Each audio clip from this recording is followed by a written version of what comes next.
Live from the Tucson Arena, it's University of Arizona Wildcats hockey. The number 16 Arizona Wildcats take on the number 24 Arizona State Sun Devils. Hi everybody, I'm Timothy Gass and I'll be bringing you tonight's game along with my broadcast partner, Jackson Peters. And Jackson, last night was the first game of the home season for the Arizona Wildcats. The Cats came away with a hard-fought 2-1 victory over their arch rivals. But as we know, the second game of a series like this can be a battle.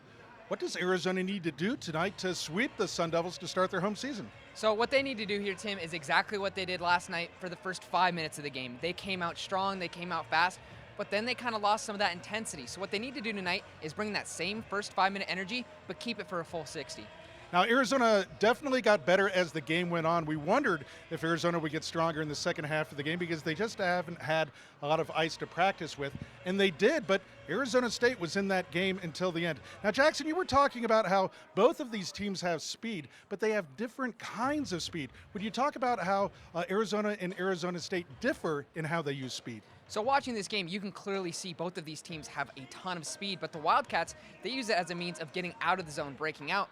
And ASU combats that by using their speed to keep the pressure on.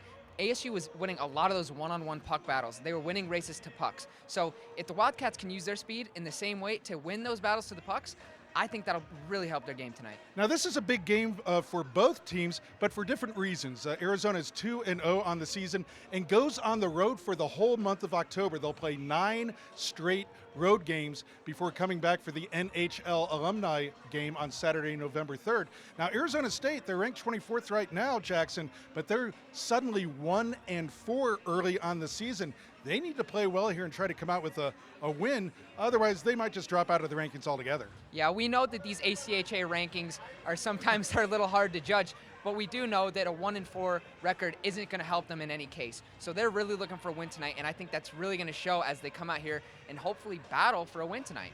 Well, it's so difficult to try to gauge how far a team will go at the end of the season when you're this early in the season.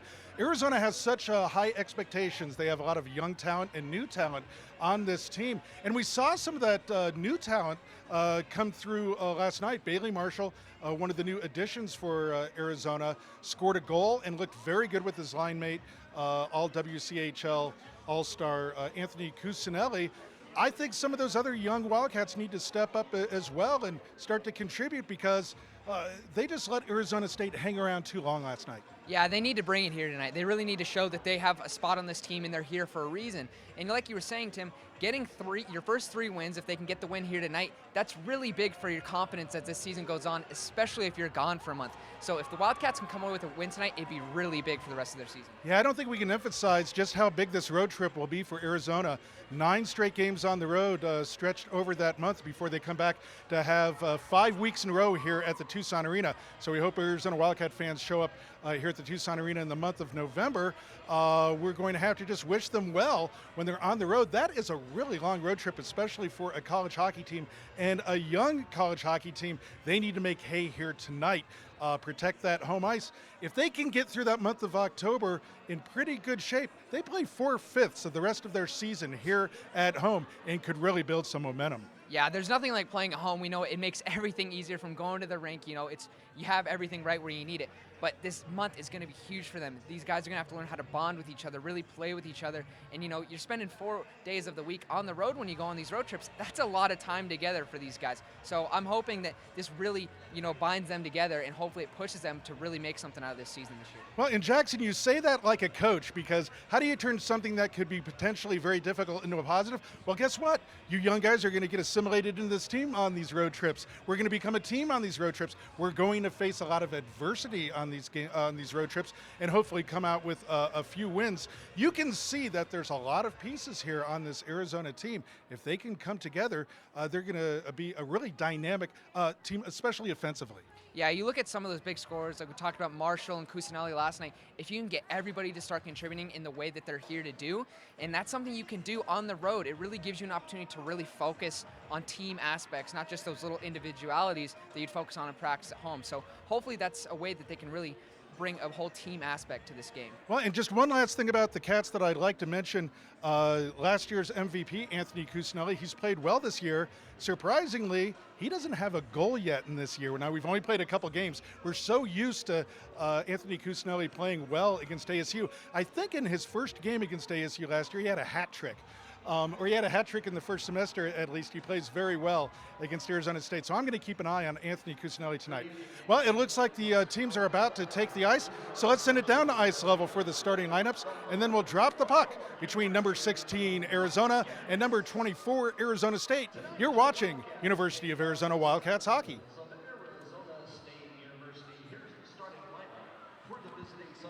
Starting at left wing, number 13, Garrett Amaya. At right wing, number 15, Max Alzea.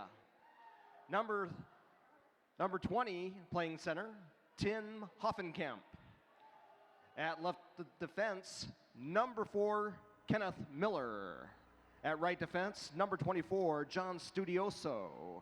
And in the nets today for the visiting Sun Devils, number 31, Josh George. The head coach, Tate Green.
And ladies and gentlemen, here's the starting lineup for your hometown hockey team, the Arizona Wildcats. Starting at left wing, number 6, Josh Larson. At right wing, number 25, Trey Decker. At the center position for your Cats, number 12, Chris Westland. At left defense, number 17, Ben Jones. At right defense, number 13, Matthew Hall. And in the nets today for your Wildcats, number 35, Nolan Divelsick. The head coach of your Wildcats is Chad Berman, assistant coaches Toppy Hogan and Shane Fossell. And now, ladies and gentlemen, we ask that you please rise. Gentlemen, remove your hats and face the south goal for our national anthem. Please welcome onto the ice, Lila Field from the University of Arizona Fred Fox Music School. Oh, say, can you see by the dawn's early light what so proudly we hailed at the twilight's last gleaming, whose broad stripes and bright stars through the perilous fight o'er the ramparts we watched were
And we are almost ready to drop the puck between the University of Arizona and Arizona State.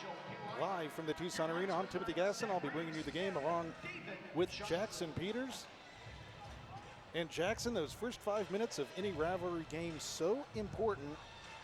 You want to see Arizona push the pace or kind of ease into the game? What do you want to see from the Wildcats? I'd like for them to come out really strong, but I'd like for them to maintain that. So if that means, coming out a little bit slower than how fast they came out last night, that's fine. They just need to keep a steady momentum through this game tonight. Yeah, the Cats did come out fast last night, but they weren't very effective that way. And as you said, it wasn't until the middle of the game before they really started to show off their skill. I would, if I had a wish list and Coach Berman would grant me some wishes, I'd like the Cats to be a little bit safer at their own blue line and to break out of their zone a little bit more securely. Yeah, we saw them have difficulty with that last night at a few points in the game. They need to have solid control when they're breaking out of the zone. When they're making turnovers, that allows for really good opportunities for Arizona State, and they need to keep those to a minimum tonight. So Austin Borchert gets the start in goal for Arizona State. Bronson Moore was in the goal and played very well for ASU last night. But Coach Green changing things up tonight. Let me check that. It's Joshua George in goal, 31, not 34, for Arizona. Bronson Moore played last night for Arizona State. And it's interesting there, Jackson, George hasn't played for Arizona State so far this season. They're really shaking things up by putting in George. Yeah, and that might be what they need in this season. We talked about how, they're 1-4 coming into this game. They need to shake things up. And, if I'm Coach Tate Green of the Arizona State University, you got to think of something. And switching up to a new goaltender, it might just be that thing you need. George is a big goaltender, 6'3". And on the other side of things, Anthony Shiro played so well last night for Arizona, but it's Nolan Bivilsic in goal for Arizona. Last weekend at Grand Canyon, the game was split between Shiro and Bivilsic, and both played extremely well. What a wealth of talent in goal for the Arizona Wildcats, but that can be difficult when you're trying to figure out who exactly you ride for long periods of time. We'll have to see as the season goes on who actually becomes the solid starter for Arizona, but what a nice thing to have for the Wildcats. Yeah, it's a really great benefit to be able to do that. That was Bailey Marshall breaking in over the line with the puck. He was not able to get the shot off. Bailey Marshall, the transfer from Central Oklahoma, already with a few goals on the season and big ones too for the Arizona Wildcats. Scored last night in that 2-1 victory over ASU. ASU was right in that game, as we said. Played a good, disciplined game. Arizona could have broken it open, but they didn't and held on for that 2-1 win. We're just underway here in the first period as the puck comes in behind Bivilsic. Picked up there by freshman Matthew Hull, but it goes to the far side corner. Now up to Jake Dickinson, and the Cats do get it out of the zone, but once again, Jackson, I don't have that genie lamp. I don't get wishes, but I wish Arizona was a little more effective in carrying the puck out of their own end. Yeah, they're making a lot of quick passes, which again is because of that ASU forecheck, but they need to pick their head up and make sure they're making clean, crisp passes and not just throwing the puck to the middle of the ice where, a Sun Devil can pick it up and bring it right back into the zone. Boy, there's nothing worse than that blind pass right up the center of the ice. One of those hockey commandment no-nos as Arizona comes over the line, but offside, so we'll have a whistle. Just underway. 2:49 into the first period. We are scoreless between number 16 Arizona and number 24 Arizona State. As I said, Jackson, if ASU expects to be in the next ACHA top 25 rankings, they've got to win this game here tonight. Yeah, they're going to have difficulty getting into that top 25 regardless, so if they even want a good chance, they have to win this game here tonight, and they know that. The WCHL preseason poll has been released. Arizona is picked, at least in the preseason, third in the league, with Colorado number 2 and the University of Central Oklahoma, which always has a talented hockey team, picked to win the conference. But we'll see where this Arizona squad is as they get towards the middle of the season into the second semester. I think these young hockey players, if they can mature, Arizona is going to be absolutely a contender for the title. Arizona did get a vote to win the title in that WCHL preseason poll. But first they have to take care of their rivals here tonight in the second of the 2-game series as the puck comes back into the Arizona end of the ice. Cam Armstrong wraps it around the boards. It comes out to center ice. And Armstrong picks it up again, tries to stick handle through center ice, and is able to get it deep. You know, we talked a lot about this last night, Jackson. The Cats, when they had the puck over the red line, weren't getting the puck deep into the ASU zone. It's something they need to do and then go dig that puck out. Yeah, sometimes the best thing you can do is just throw the puck behind the goaltender and go fish it out yourself. It also forces the defenseman to have to fully turn around and change their motion and direction. So it's a win-win for the Cats right now if they can throw it in deep. Here comes the Cat one-on-one. Trey Decker with the shot. Comes in, But George was equal to that, kind of off balance, but he stood his ground, was in good position. The puck goes to the far side wall now. Now back to Chris Westland. Dangerously pinballs in front of George. ASU is not able to get, they are able to get out to center ice now. Goes off of Josh Larson's skate. And in comes Jet Larson with it. Sent off the side of the net. Arizona goes for a stretch pass there that doesn't connect. Arizona looks a little more confident early in this game compared to last night. Do you agree with that, Jackson? I do. We've seen a few of those blind passes happen, but there's a lot more controlled, and they're winning a lot of those one-on-one battles, which is what one of the keys I thought were for the Wildcats to win this game tonight. I think the Cats are trying to make ASU skate a little more, which I think is a good idea. As Manny Rowe picks up the puck, sends it over to the far side. It's just popped into the ASU zone as Ben Jones heads to the bench.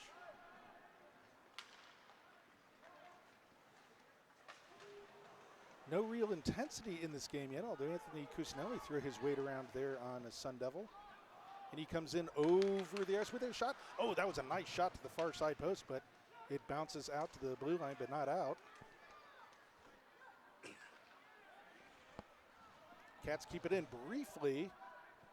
It is still in the ASU zone, but the Sun Devils pick it up, and they're able to clear it to center ice. Cats send it back in, but I think they're getting ready for a change here. They are.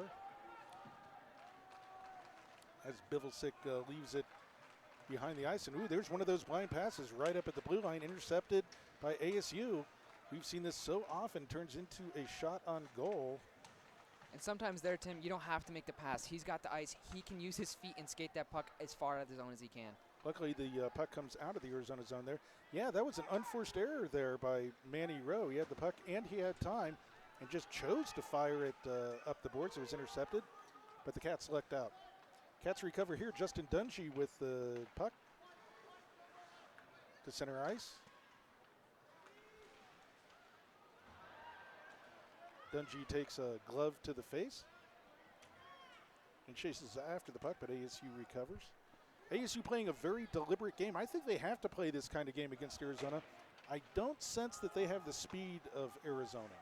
No, not tonight. And you can see that. We talked about how last night ASU was winning a lot of those battles. You can see the Wildcats are really making that extra effort to get to that puck in those one-on-one battles. Yeah, Cats looking very confident here, but we are scoreless. 12:45 to go in the first period. Scoreless between number 16 Arizona and number 24 Arizona State. You know, despite the rankings, Arizona State always seems to rise to the occasion here at the Tucson Arena.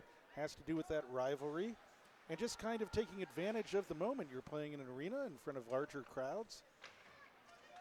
It's one of those things, Tim, you really and just there's a backhand shot that the Bivelsick was in the right position for.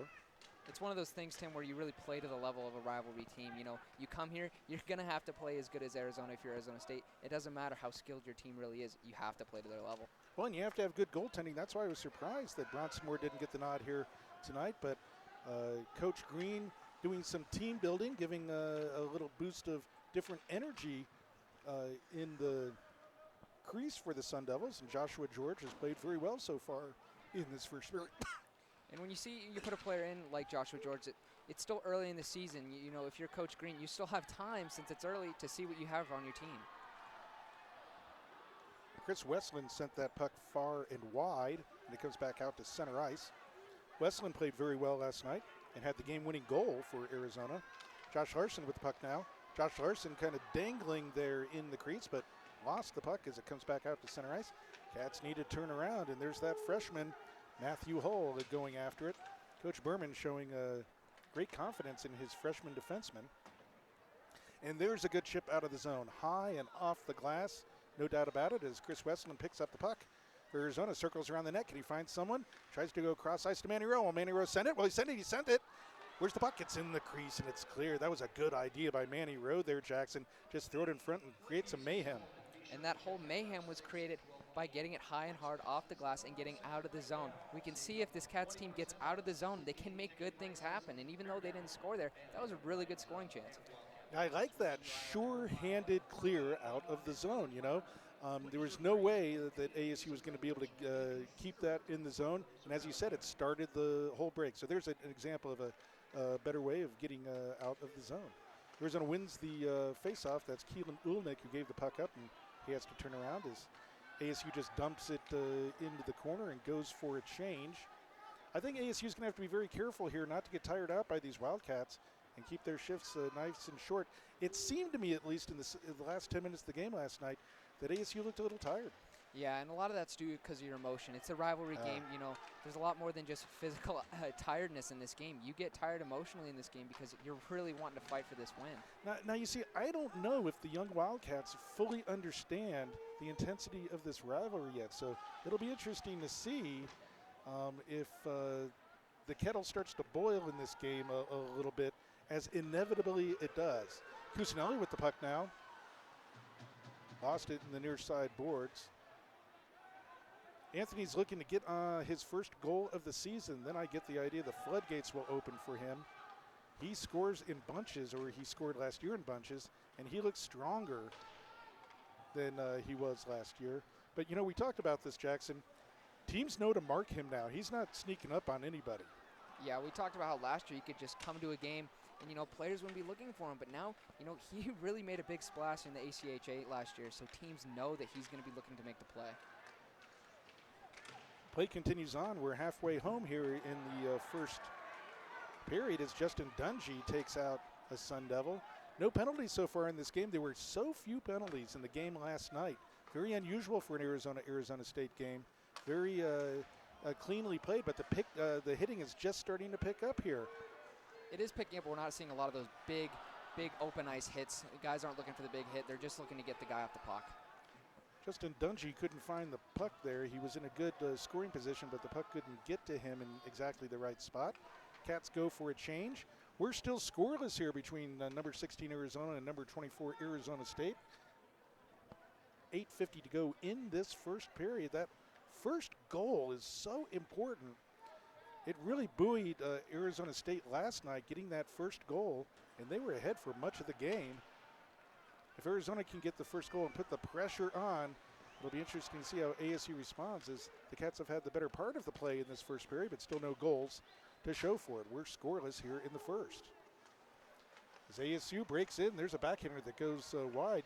You cannot let Tim Hoffenkamp just motor through the crease like that with the puck. Very dangerous. Hoffenkamp played well for ASU last night as well.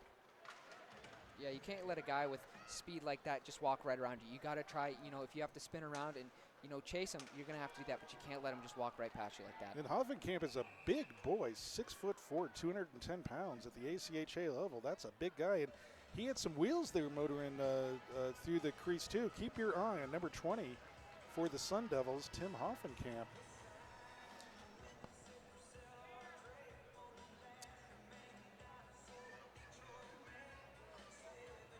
Looks like Arizona has a penalty and will go on the penalty kill.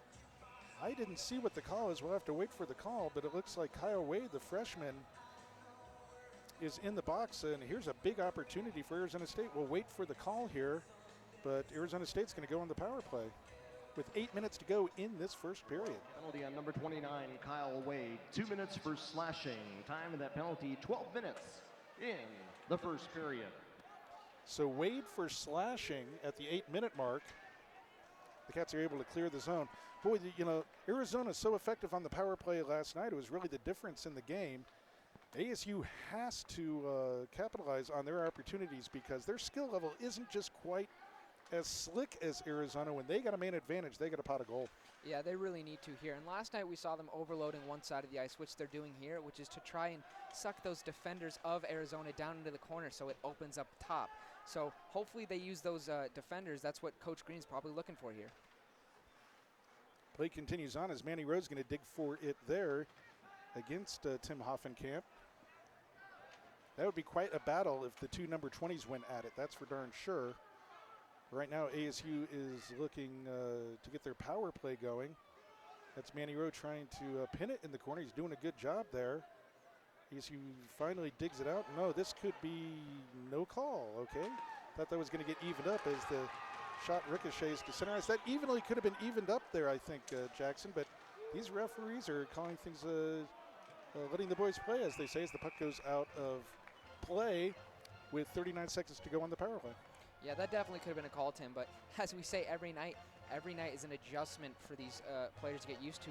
What are these refs going to call? What are they not going to call? And unfortunately, refs are even different night to night. So, you know, if it's the same refs as last night, they might call the game totally differently than they did last night. But what did that non-call teach the Arizona team about how they can play? I don't know if you learn, like, okay, can I do that to them? Or am I going to be called? I don't know if that necessarily helps both teams know how they can play, except maybe to take some liberties and see if you get a call.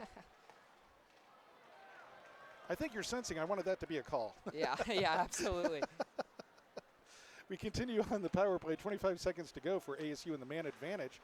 So far, the Cats have bottled them up, but ASU sends the puck down low, tries to feather it into the crease, but it goes behind the net. Cats pick it up there, and Dawson Marshall was not able to clear it. Another puck on a stick that was not cleared as the puck goes high and wide. 3 seconds to go on the power play. It's now over. Can the Cats get the puck out of the zone? It does come out to center ice. Yeah, and we're back at even strength. When the puck gets on your stick there, Tim, you have to get it out. It's high and hard off the glass every time. You can't put it right into a defenseman's chest, his hands. They'll figure out a way to get it. They're desperate to keep that puck in the zone, so they'll figure out a way. You need to get it high and hard out. I guarantee you freshman Dawson Marshall will see that play on video with in Coach Berman's office, and they'll talk about where everybody was on the ice, where the puck is on your stick, and where that puck has to go. Play continues on now with just 5:28 to go in the first period. Another freshman, Matthew Hull, with the puck, sends it up the near side boards to Justin Dungy. Now over the blue line comes Jake Dickinson. Can he cut in front? He cuts behind. No one to feed it through. Oh, that should be a high hit. That's got to be a 2-minute. It is not. How was that not a penalty, Jackson? I'm not sure, but I think that's going to show Arizona that they're going to be upset by the no call there and the earlier one. So I think that's really going to bring up the intensity of this game. This is going to absolutely bring up the intensity, but boy, Arizona has to be careful here and not get called for doing the same thing. That was a high hit that licked up above the shoulders. Very dangerous kind of hit near the boards. But there was no call, and play continues on. ASU playing a very disciplined, measured game. Just enough. I mean, they're playing a good physical game without getting called for penalties. Yeah, I think these guys know that if it turns into one of those big hitting rivalry games. And here we go, right in front of the Arizona bench.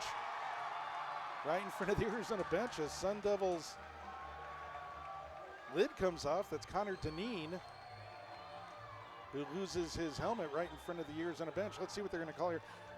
They should toss them both, but we'll see. This was a tussle right in front of the Arizona bench. I think it was Max Mayer, the Cat, and I think the Cat is the only one who's going to be called here. Check that. It looks like that's Ben Jones, another freshman defenseman. Yeah, Ben Jones goes to the box, and he did rough up the Sun Devil there. It's the kind of thing that once you notice it, you look and you see the second thing. We don't know how the Sun Devil was involved before you look up and see that thing. But 4:29 to go in the first, and ASU is handed an incredible opportunity here right on a platter by Arizona. We were just talking about how Arizona had to match the physical play but not go into the box. 2 minutes for roughing. Time of that penalty, 15 minutes, 31 seconds in the first period. Yeah, Arizona has to match the intensity and the physical play, but they can't end up in the box because of it. Yeah, you have to be careful in games like this, Tim, because, players will always tell you, they won't always get the first guy that makes the makes a call like that, but if you're the second guy, Ben Jones there, and you go after him, they always call the second guy. ASU comes in and sends it across the crease, up the near side boards. Manny Rowe with the puck on his stick, but not really in a position to get it out. He does a good job of trying to pin it against the boards, but here comes ASU out. They try to turn and wheel. Now back to the top of the slot. Wind up to Jet Larson. Larson with the puck, but he can't really get a shot off. Arizona doing a good job of taking away shoots and shooting lanes. Boy, that was a high, hard shot that I thought might have gone in the net, but it was deflected out of play. So we're still scoreless here. Even minute to go on the power play. ASU very happy with themselves there on that power play. They moved the puck well and did get a good scoring opportunity. Yeah, but what they're doing there, Tim, leaving 3 guys up on the blue line, is they're trying to suck 2 forwards or 1 or 2 forwards from U of A to come chase them. And U of A is playing really calm and not doing that. They're staying to their tight box so they don't allow guys to open up through seams. ASU wins the faceoff and keeps the puck in the offensive zone. Still on the power play with the man advantage. Can Arizona get the puck out of the zone? Cam Armstrong gives a little bit of a crunch to a Sun Devil in the near side corner, but they retain possession, and they're moving the puck around well. Ooh, that was a dangerous shot that pinballed into the slot, but the Cats come back the other way. Here's Bailey Marshall. So far the leading scorer, I believe, for the Arizona Wildcats in this young season. That should be an offside, I would think. But play continues on. And the hitting continues on too, but there's an example of shooting a shot blindly up the boards and hitting ASU players, and it stays in the zone. The Cats luckily retain, get possession back and get it out. 2:30 to go in the first period. We are scoreless. And once again, Arizona looks to be the better team. ASU hanging around, but it's a scoreless game, anyone's game. Here's a shot that's attempted to be thrown right in the front of the net to Meyer. But ASU picks it up and comes back the other way. There's an attempt by Justin Dungy. Had a bit of a hip check there that didn't quite go as planned. And we have a delayed penalty. Is this going to be, I was going to talk about the ticker or the clicker. We've had several penalties so far on the U of A and nothing on ASU. Are we about ready to have the first penalty on ASU? We are. We're going to have a slash on ASU. As Levi Houston makes his way to the box to the delight of the big crowd here at the Tucson Arena. So the Cats, with 2:01 to go in the first period, have a 2-minute man advantage. This would be a huge momentum shift in this game if Arizona can move the puck well and get a goal.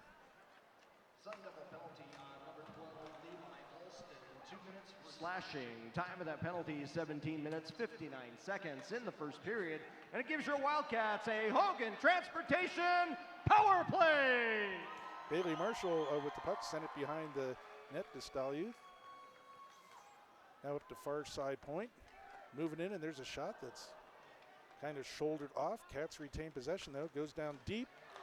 Oh, there's Bailey Marshall, who had a wide open net, and the puck was deflected out of play. That was a goal just on a platter there for Bailey Marshall. Yeah, Bailey Marshall's one of those players that, he knows where the puck's going to go. He knows where those good, those rebounds are going to come, and he was right there, and unfortunately for him, he just put it over the net. Now, Wildcat fans, stick around between the first and second period. Jackson Peters will be interviewing some interesting personalities from the Arizona State University and the University of Arizona. That's between the first and second period. Jackson Peters with our intermission interviews as the power play continues on. Arizona with the puck. Everything, Anthony Cusinelli with the puck. Now sends it to the blue line. Cycles down to Bailey Marshall. Back to the blue line. Now back to Cusinelli. This is dangerous right there. Once again, he fed the shot, the puck over to Marshall instead of taking the shot. 1 minute to go in the period. There's a high, hard shot that just kind of sitting around in the crease. Where's it? It's in the net. That's a goal! Arizona scores the first goal!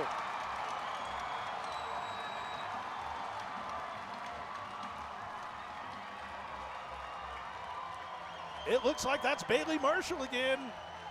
Marshall, who scored last night. On the power play, 53.2 seconds to go in the first period. Arizona takes that all-important lead 1-0. Boy, that puck seemed to be sitting about 5 feet in front of Joshua George for an eternity before someone got their stick on it, and it ends up in the net. Let's wait for the call. So Wildcat goal, give it to number 11, Bailey Marshall. The assist goes to number 12, Chris Westland. That's Marshall from Westland. Time of your Wildcat power play goal. 19 minutes, 7 seconds in the first period. Jackson, how many times have we said, first of all, he shoots, he scores. Hey, goalie. Well, I wasn't going to say that, but it's all your fault. It's all your fault. Oh, and we got some extra stuff going on the far side boards. We were talking about that kettle boiling, and it's starting to boil over now. I think ASU is sensing here that the U of A could really explode, as we've got a couple players in a big scrum on the far side. Linesman doing a good job of getting right in there. Try to break this up and separate it. Now these teams need to separate. And the U of A chant starts up.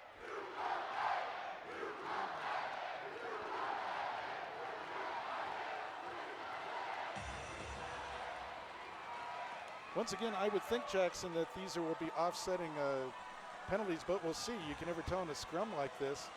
For sure, Trey Decker is one of the guys for Arizona that's going to be penalized because he's heading off the ice. He does not appear to be injured.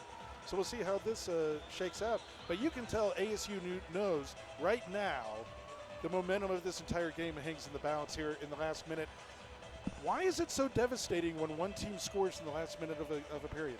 The big thing about that, Tim, is you have to go sit in your locker room for 20 minutes, and you're dwelling on whatever just happened in the game. You know, sometimes it's a big hit, sometimes nothing.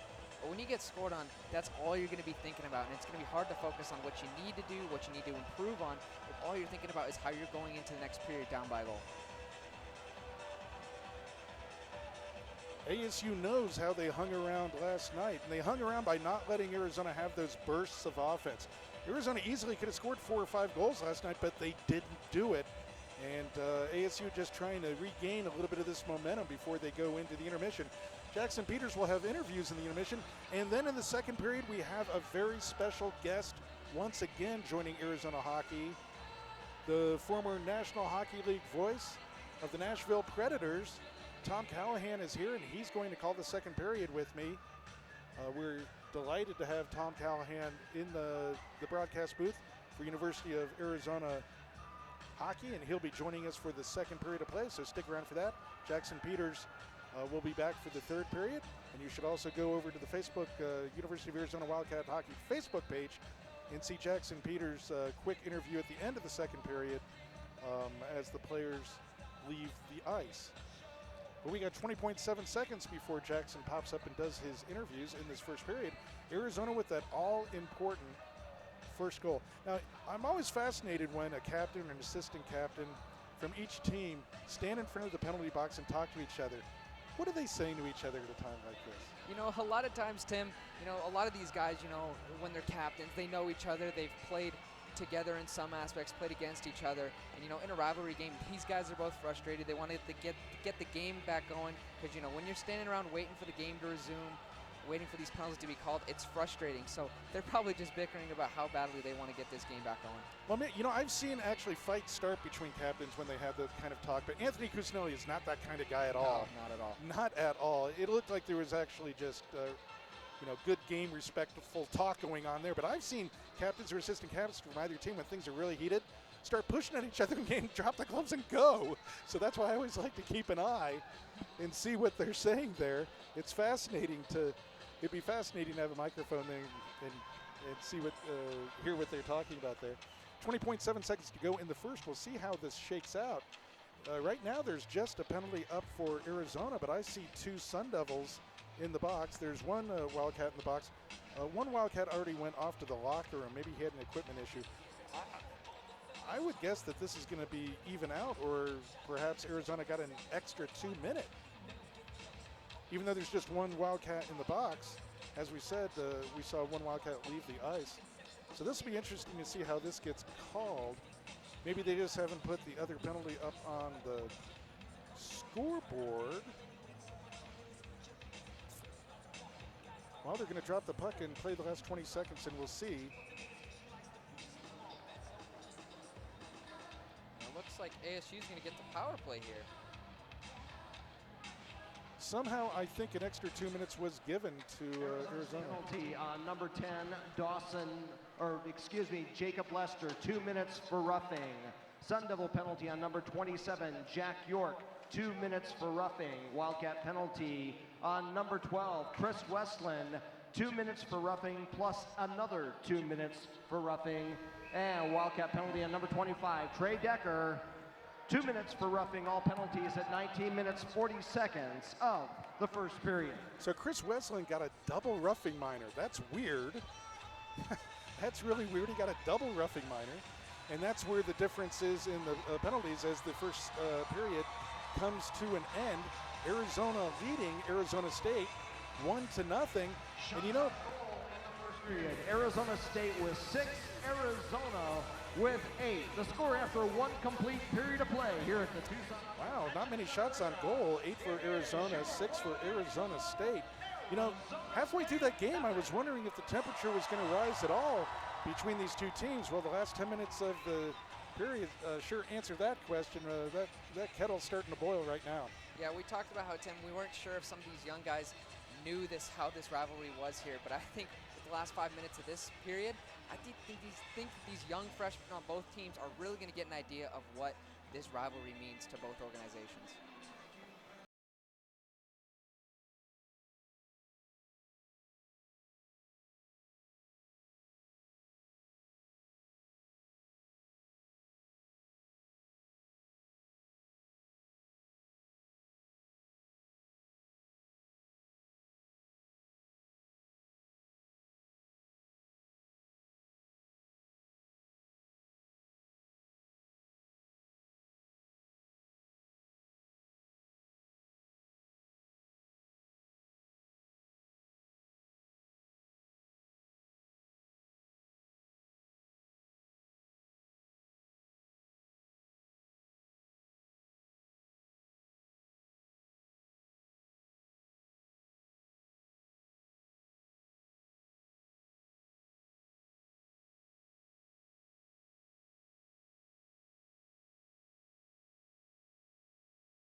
All right, ladies and gentlemen, first intermission. We're up 1-0. Where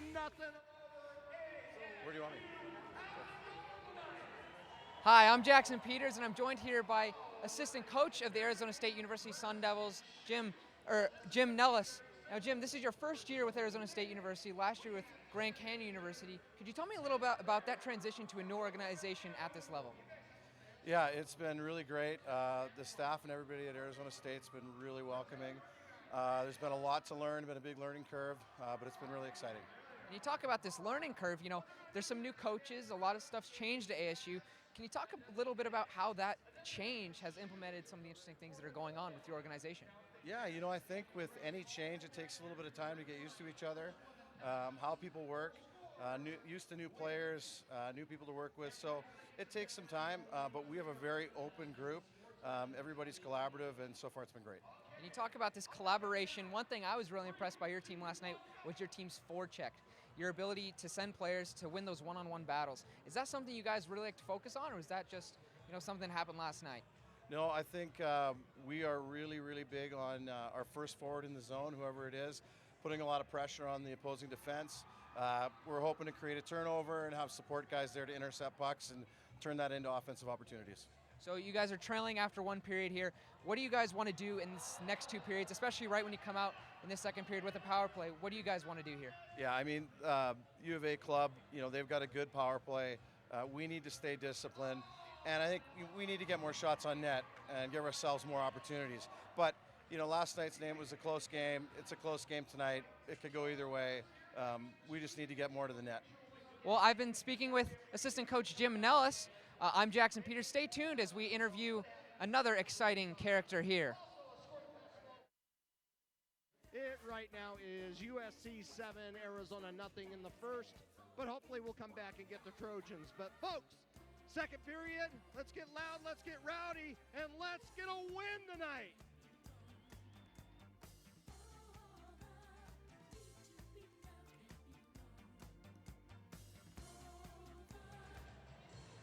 Associate Vice President.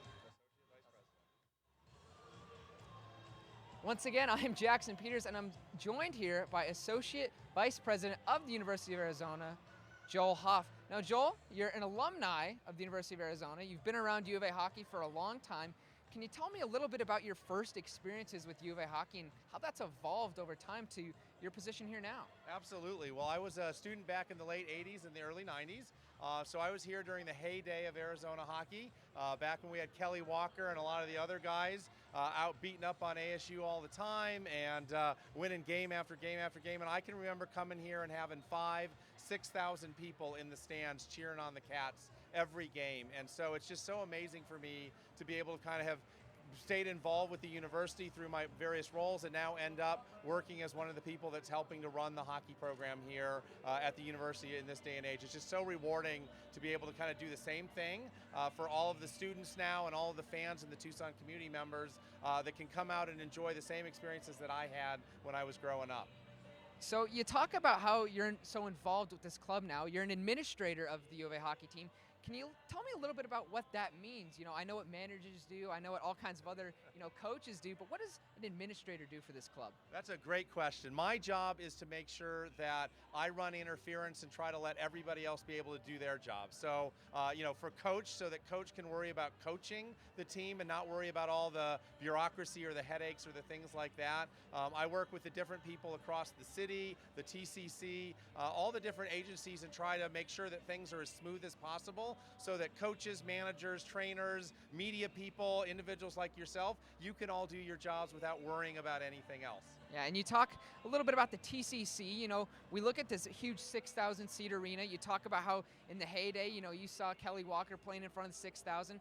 Can you talk a little bit about how special it is for a team like the U of A at this level to play in such a big and great atmosphere? You look at ASU, they don't have a building or a fan base that's anywhere like this. Can you tell me a little bit about how special that is to this university and what this shows about the university? I think it's extraordinary. I think I didn't really understand until I got involved in this way with the hockey team, but I've now been on the road to a couple of different games, and I see the kinds of just standard basic hockey rinks that other teams play in, and the fact that our hockey players get to come to the TCC in front of all these fans and be able to have the experience, and for the teams that travel here. ASU, I'm sure, is pretty familiar with it because we play them so often, but when a Colorado or Colorado State or Missouri and Oklahoma, when they come in, this just has to be an incredible experience for them too, to be able to play in this kind of environment. I know a lot of these student athletes, maybe they're not thinking about going pro, they're not thinking about that next level, they want to get their degree and play some competitive hockey while they're here, but in this environment, at least it gives them a little flavor of what that's like, and it's so special to be able to come out here and to have Tucson come out here and support these student athletes on a game-by-game basis. So this flavor you talked about, what do you think essentially is the flavor of U of A hockey? What makes this club so special to you, so special to the fans, the players? What is that flavor you're talking about? They just never quit. This is a team, for the couple of years that I've been involved in, really for all the years that I've been watching Wildcat hockey, they just never give up. That spirit of bear down, it really is alive when you watch our play on the ice. I've seen us down 5 or 6 goals in games in the past and come roaring back. I've seen us up by 5 or 6 goals and continue to put on the pressure and pour it into the net. And there's just no quit in, especially this team this year and all the previous versions of teams that we've had on the ice. Well, I'm Jackson Peters. I appreciate being joined by an Associate Vice President of the University, Joel Hoff. Wildcat hockey fans, stay tuned for the second period of the University of Arizona versus the Arizona State University Sun Devils.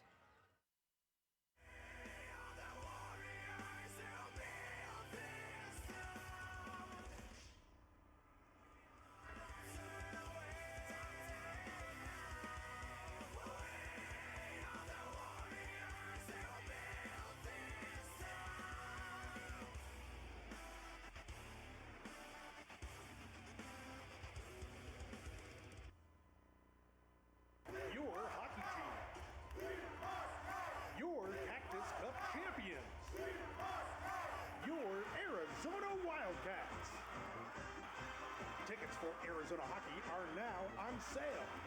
See your Wildcats take on Arizona State, the NHL, and more at the Tucson Arena. Your hockey team, your Arizona Wildcats. Call 791-4101 for tickets now.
Your hockey team, your Arizona Wildcats.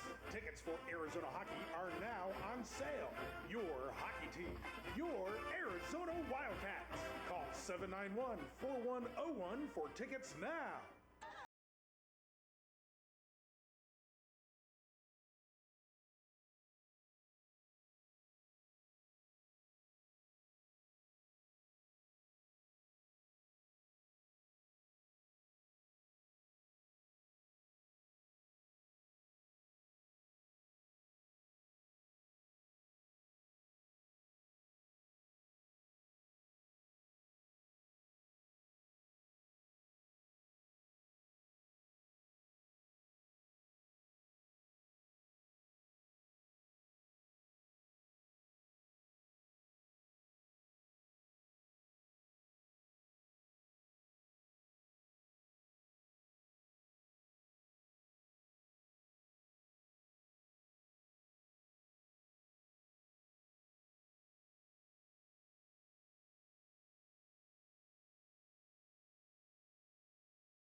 Back to the University of Arizona Wildcat Hockey. I'm Timothy Gasson. We have one period in the books.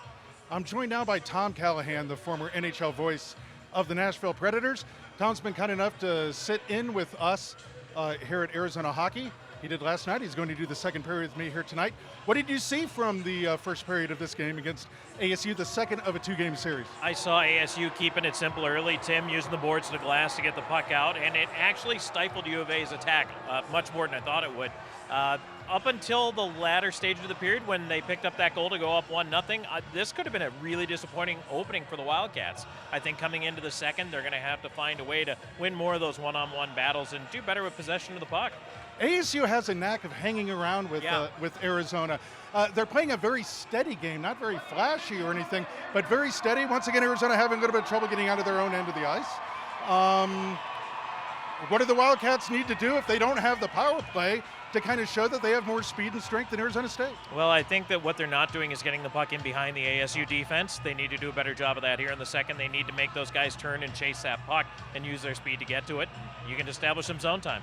Okay, well, let's go down to ice level for the second period. I'll be joined in the booth with Tom Callahan, and we'll be right back with more University of Arizona Wildcat Hockey.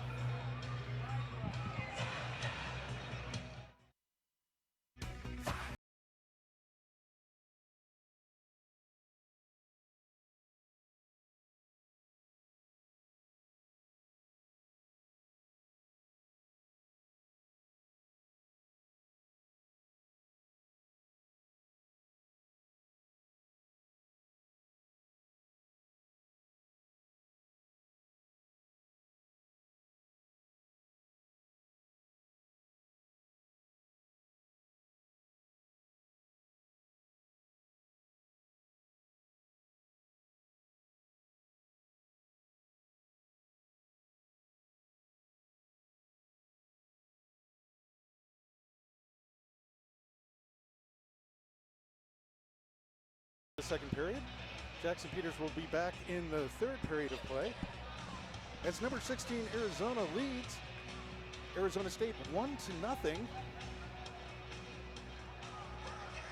But ASU starts the second period on the power play. Talk about an opportunity on a platter, Tom. ASU can get right back into this game.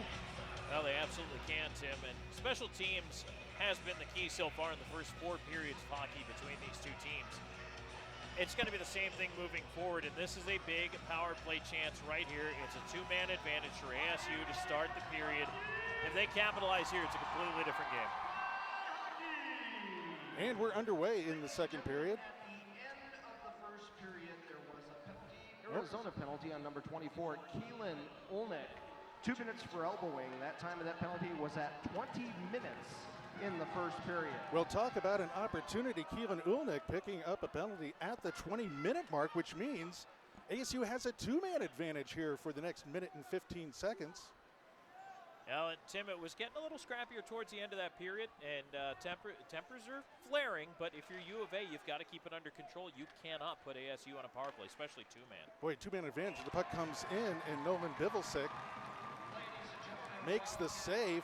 You can't ask for anything more than a 2-man advantage to start the second period on the road, Tom. You know, we talk about that clicker with referees. So far, the clicker has been almost all for ASU. Now, maybe, you know, all of those penalties are deserved to be called, but you got to wonder if Arizona keeps going to the box like this, you know, what's going to happen with that many opportunities? I think a lot of it, Tim, is it's always the retaliation. It is getting chippy right now, but if ASU are the ones who are starting it out, and they get a nice chance in down low here on the 5-on-3, but if they're the ones who are starting it, you can't finish it because they're calling the retaliation.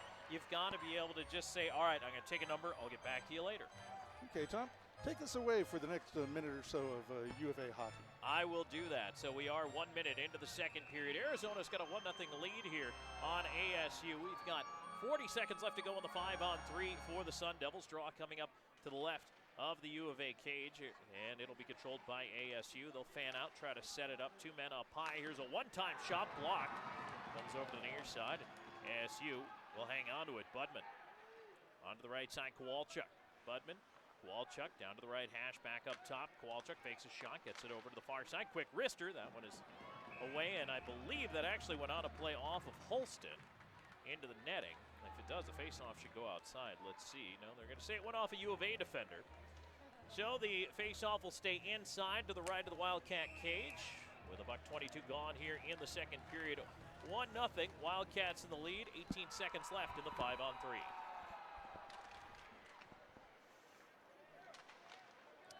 Cats actually win the faceoff briefly, but it comes up the near side. Still a 2-minute advantage for ASU.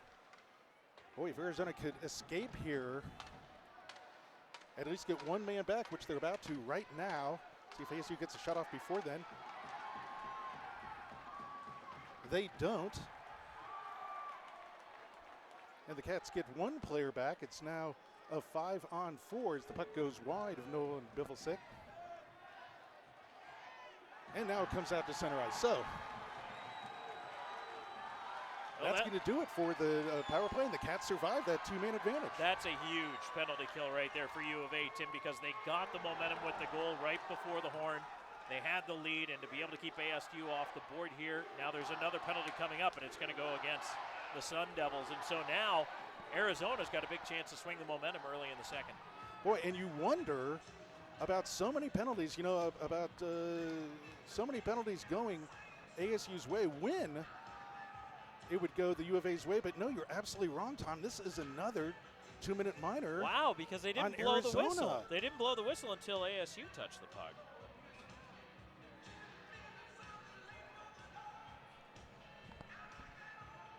So Bailey Marshall goes into the box for Arizona.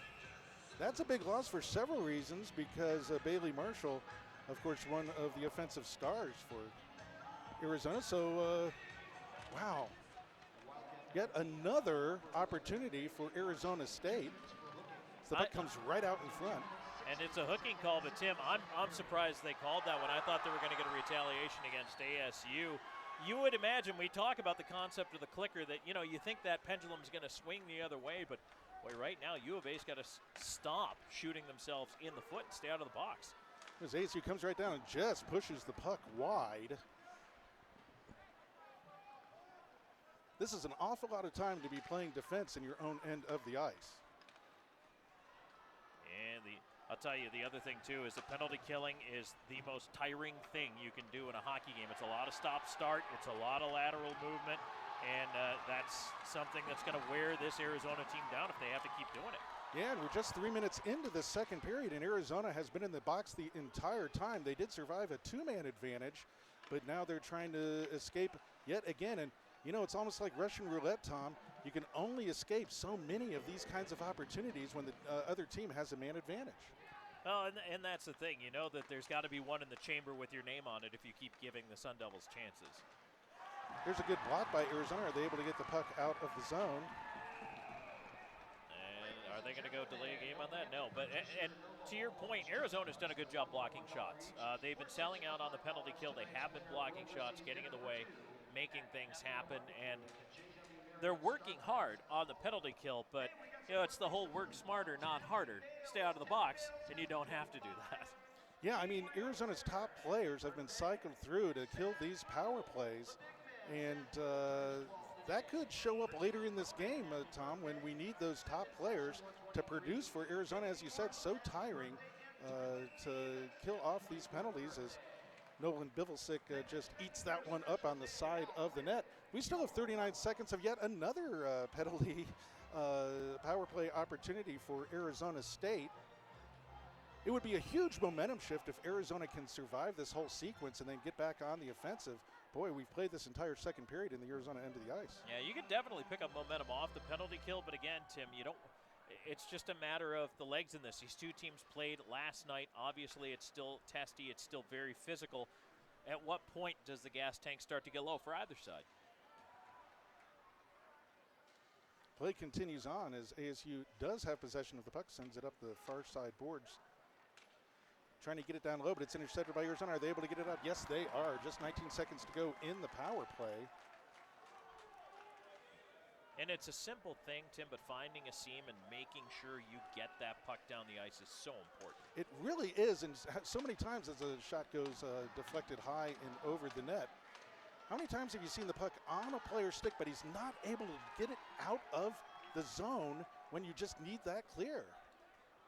Well, we finally do get back to some 5-on-5 hockey here. I wonder how long we'll stay here, but let's see if Arizona can get momentum off that penalty kill. Well, that's exactly right. They've spent the entire 4.5 minutes of the second period in the box. Now we're finally back to a 5-on-5 hockey. Arizona nursing that 1-0 lead over Arizona State.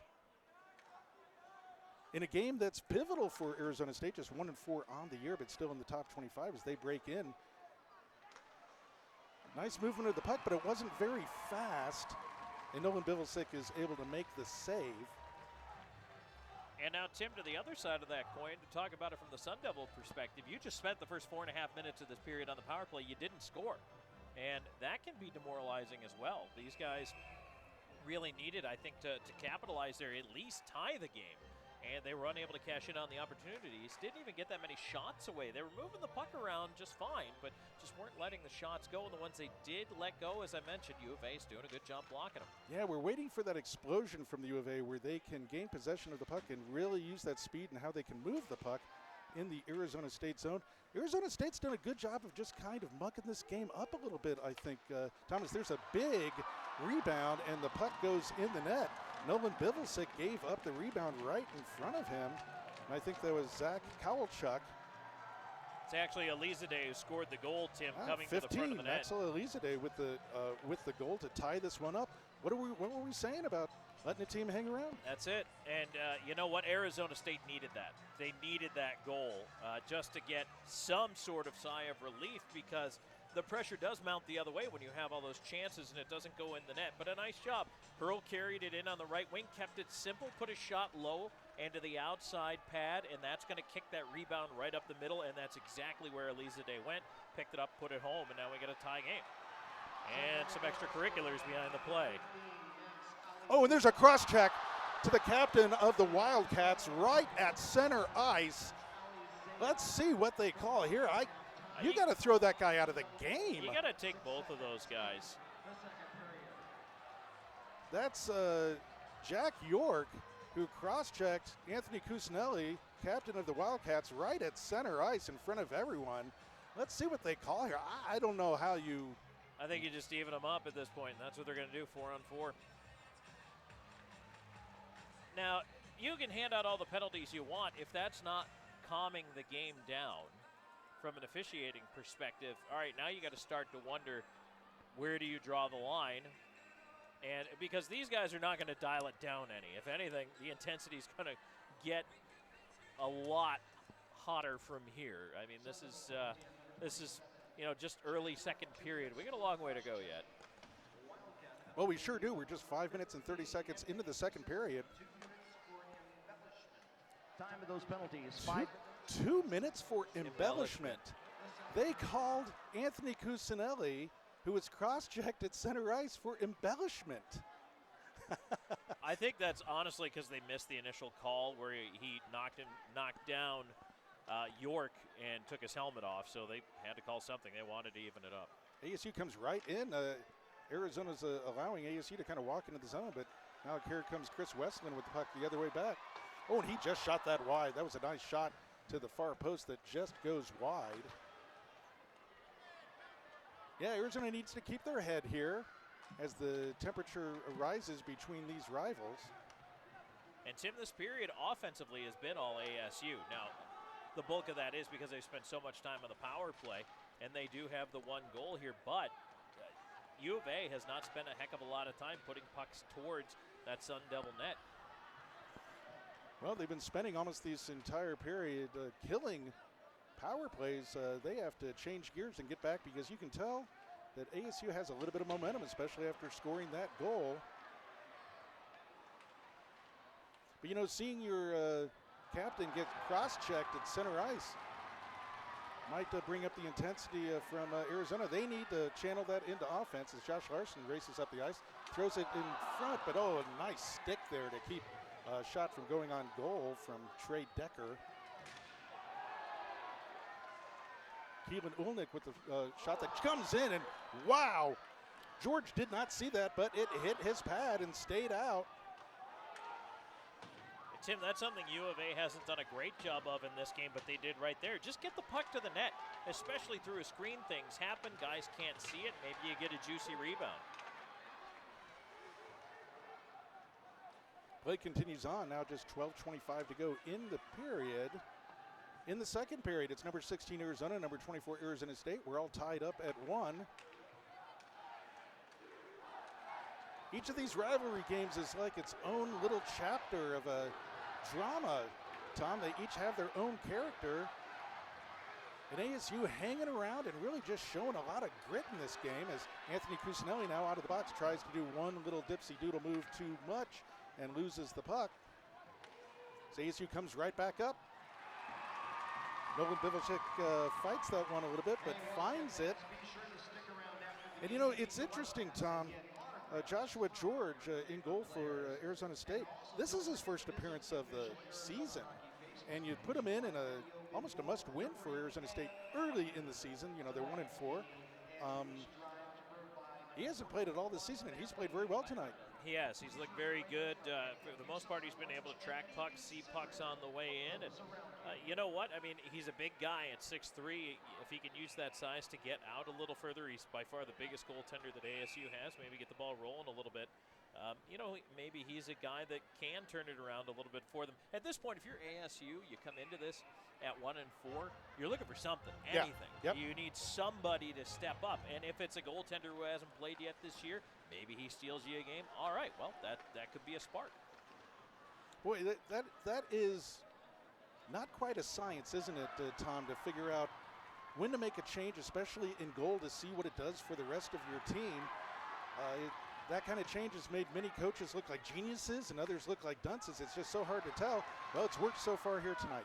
That's a bit of alchemy is what it is. Yes, alchemy. Because you're trying to figure out the chemistry of the team. You're trying to figure out, matchups. And there's a little bit of science that does go into that. But at the end of the day, Tim, sometimes it's just some guy comes in, gives you an emotional edge, a boost, plays a big game for you, and can turn things around. But right now, it's anybody's hockey game. Things have settled down a little bit here. And U of A needs to find a way to turn up the offense. 11:17 to go in this second period. I'm Timothy Gasson bringing you the action along with the former voice of the Nashville Predators. This is Tom Callahan in the booth with me. We're delighted to have Tom Callahan here at Arizona Hockey, sitting in on the second period with me. Jackson Peters will be back in the third period. Remember, at the end of the second period, head over to the University of Arizona Wildcats Facebook page. Jackson Peters will have an interview with an Arizona player coming off the ice immediately following the second period of play. As the Cats break in over the line, there's a shot that George fights off but then finds, and we'll have a face-off to his left in the ASU zone. Immediately following the game, Jackson Peters will go to center ice and talk to head coach Chad Berman and also perhaps a player of the game. Although, Tom, Coach Berman usually doesn't pick a player of the game if Arizona drops the game. So Arizona would have to come out with the win here. Right now we're tied 1-1. We're almost halfway home. About 10:50 to go in this second period. And I'm just sensing ASU has a little bit of spark based on that goal, and they're just skating better now.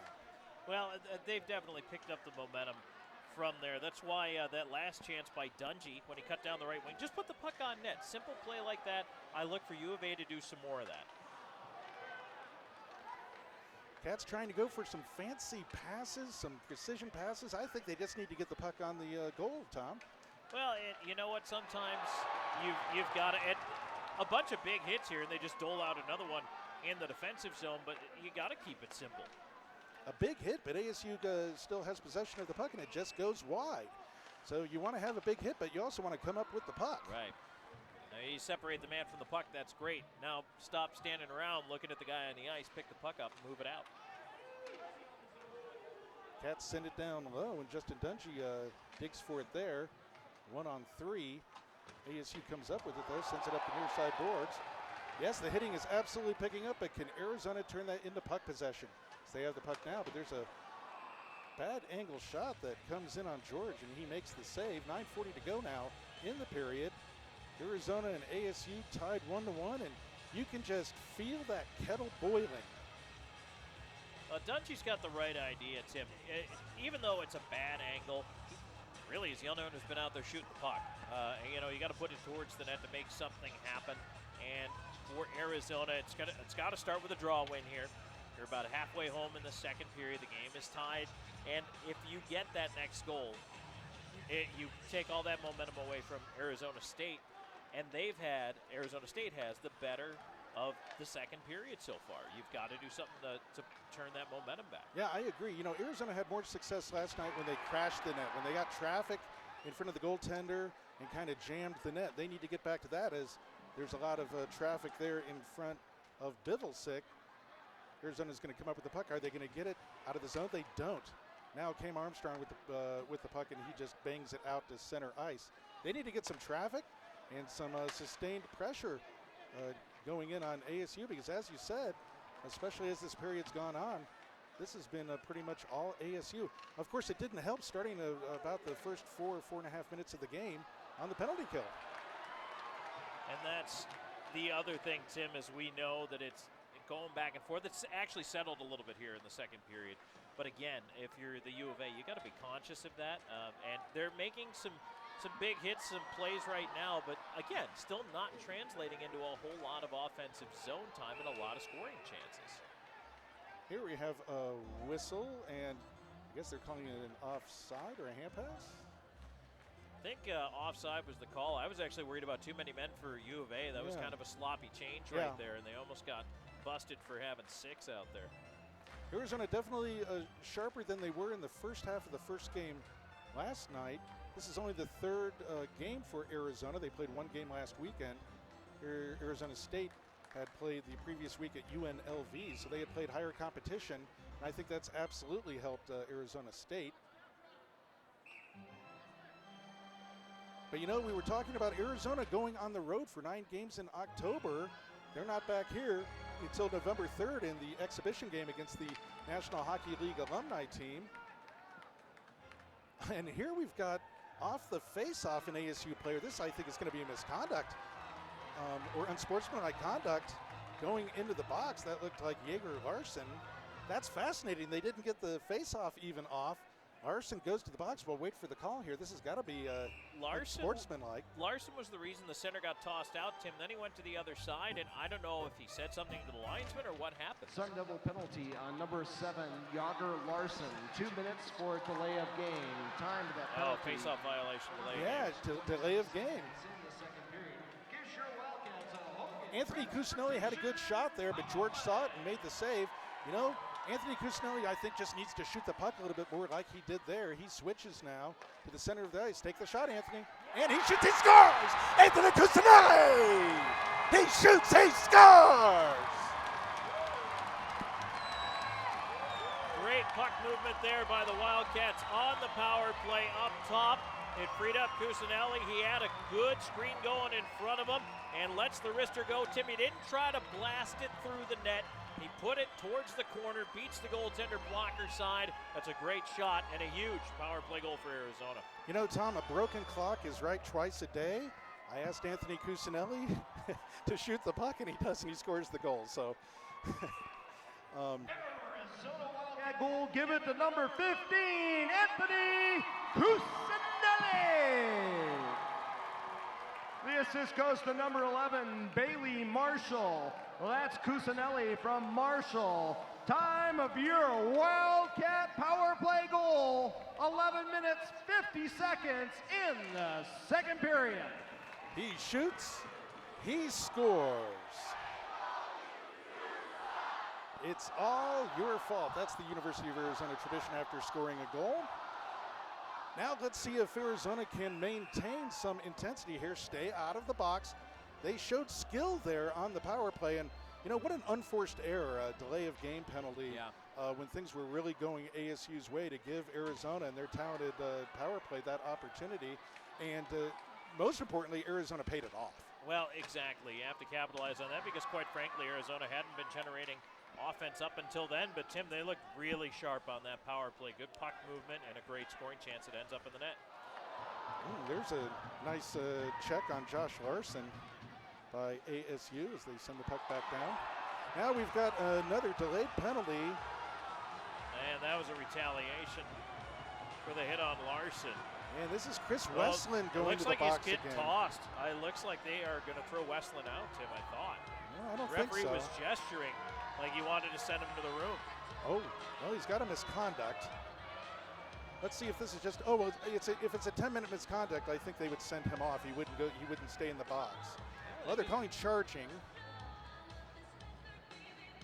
And right now, this is the difficult thing about being a referee at this point of the game. You have to call something to try to rein it in a little bit, but you mentioned it earlier in the period. Do you get to a point where you have to start throwing guys out if it's getting a little too dangerous and there's headhunting out there?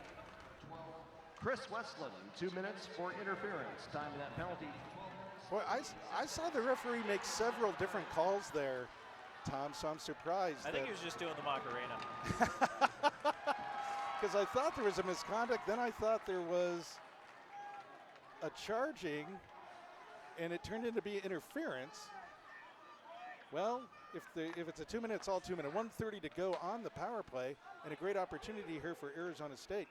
When power plays are going to determine a tough game like this, it's almost like a race to who doesn't go to the box the most, because Arizona has given Arizona State so many opportunities in this game, and they've given them another with 6:49 to go in the period, 1:28 to go on the power play. It seems like Arizona's been on the penalty kill this entire period. And right now, if you're U of A, Tim, not only staying out of the box is important because you don't want to be a man down, but you're going to wear yourself out. And even if you come out of the second period with a lead, in the third, the legs are going to get tired a little quicker. And if ASU's still hanging around, which they did last night and they're doing again here today, you don't know what could happen. Arizona does put its top players on the penalty kill, so we'll see what kind of effect that has in the third period, as you say. But ASU playing with a lot of confidence right now. They're on the power play, moving the puck down low, trying to get it inside, but Arizona's able to get a stick on it and backhand it out. 50 seconds to go on the man advantage for Arizona State. Both teams go for a change. Arizona nursing a 2-1 lead over Arizona State. Coming up on the late stages of the second period.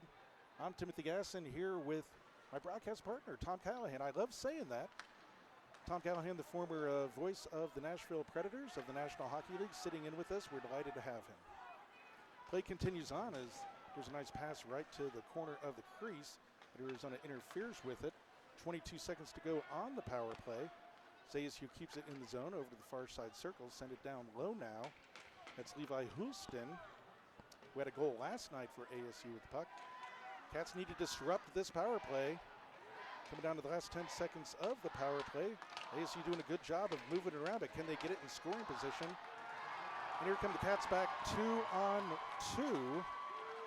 That's Bailey Marshall with the puck. Bailey Marshall with the puck, and it slips through to him, and he's able to shovel it in on goal, but he just couldn't get anything on it. That would have been a killer if somehow Bailey Marshall was able to elevate that puck or get anything on it, Tom. That's blocker save right there by George as Marshall cut across. Could be the save of the game, Tim.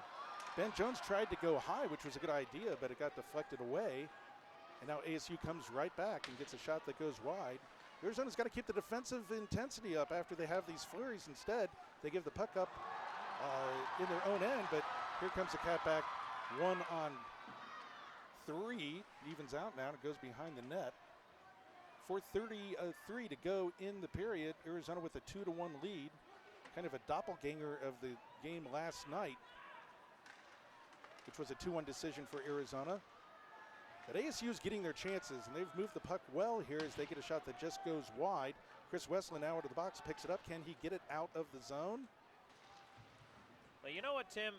What I like from ASU in this period, if they haven't been able to go east-west, if they haven't been able to go wall-to-wall with it, they're going back north-south with it. They're getting their defensemen involved. They're bringing them down, as there's going to be a boarding penalty here in just a moment, but they've done a good job getting their defensemen involved and generating offensive chances that way. I got to believe Coach Berman. Well, you just can't make that hit. The guy's back is facing you. You cannot hit him. I know you want to. Yeah. You can't do it. That's a horrible penalty to take, especially when you've been shorthanded so much. So that's another freshman mistake. Cully Olson, of course, the brother of former Arizona captain Orion Olson goes to the box. We'll wait for the call. Looks like it's a boarding. And once again, 3:57 to go in the second period. And Arizona has given Arizona State yet another opportunity here in this second period. I got to believe Coach Berman is going to talk. The word penalties is going to be part of the talk in between periods. That might be the only printable word. Time of that penalty, 16 minutes, 3 seconds in. Exactly right. It's going to be like in the cartoons where they have all the anger expressions. Yes. And then at the end of it, penalties. And no paint left on the walls of the locker room. Oh, yeah. Oh, wow. And deservedly so. Arizona's got to keep their head and stay out of the box. But can they kill one more penalty this period? Well, perhaps just one more. As they give the puck away right up at the blue line again. They got to get the puck out of the zone as Zach Kowalchuk sends it down low. There's a good block by Cam Armstrong, who then makes a nice hit on the boards. Cam Armstrong, one-man wrecking crew there, but ASU comes away with the puck, most importantly. Centers it back to the high slot, takes a shot that pinballs around, but they retain possession. ASU being very patient there, and there's another shot that breaks the stick of Kowalchuk, and the puck comes out to center ice and now down the ice, and Arizona goes for a change. 50 seconds to go on the man advantage for Arizona State. They trail 2-1. And this is possibly their 20,000th penalty or power play of the period as the puck kind of squirts in on Nolan Bivelsick and he freezes it there.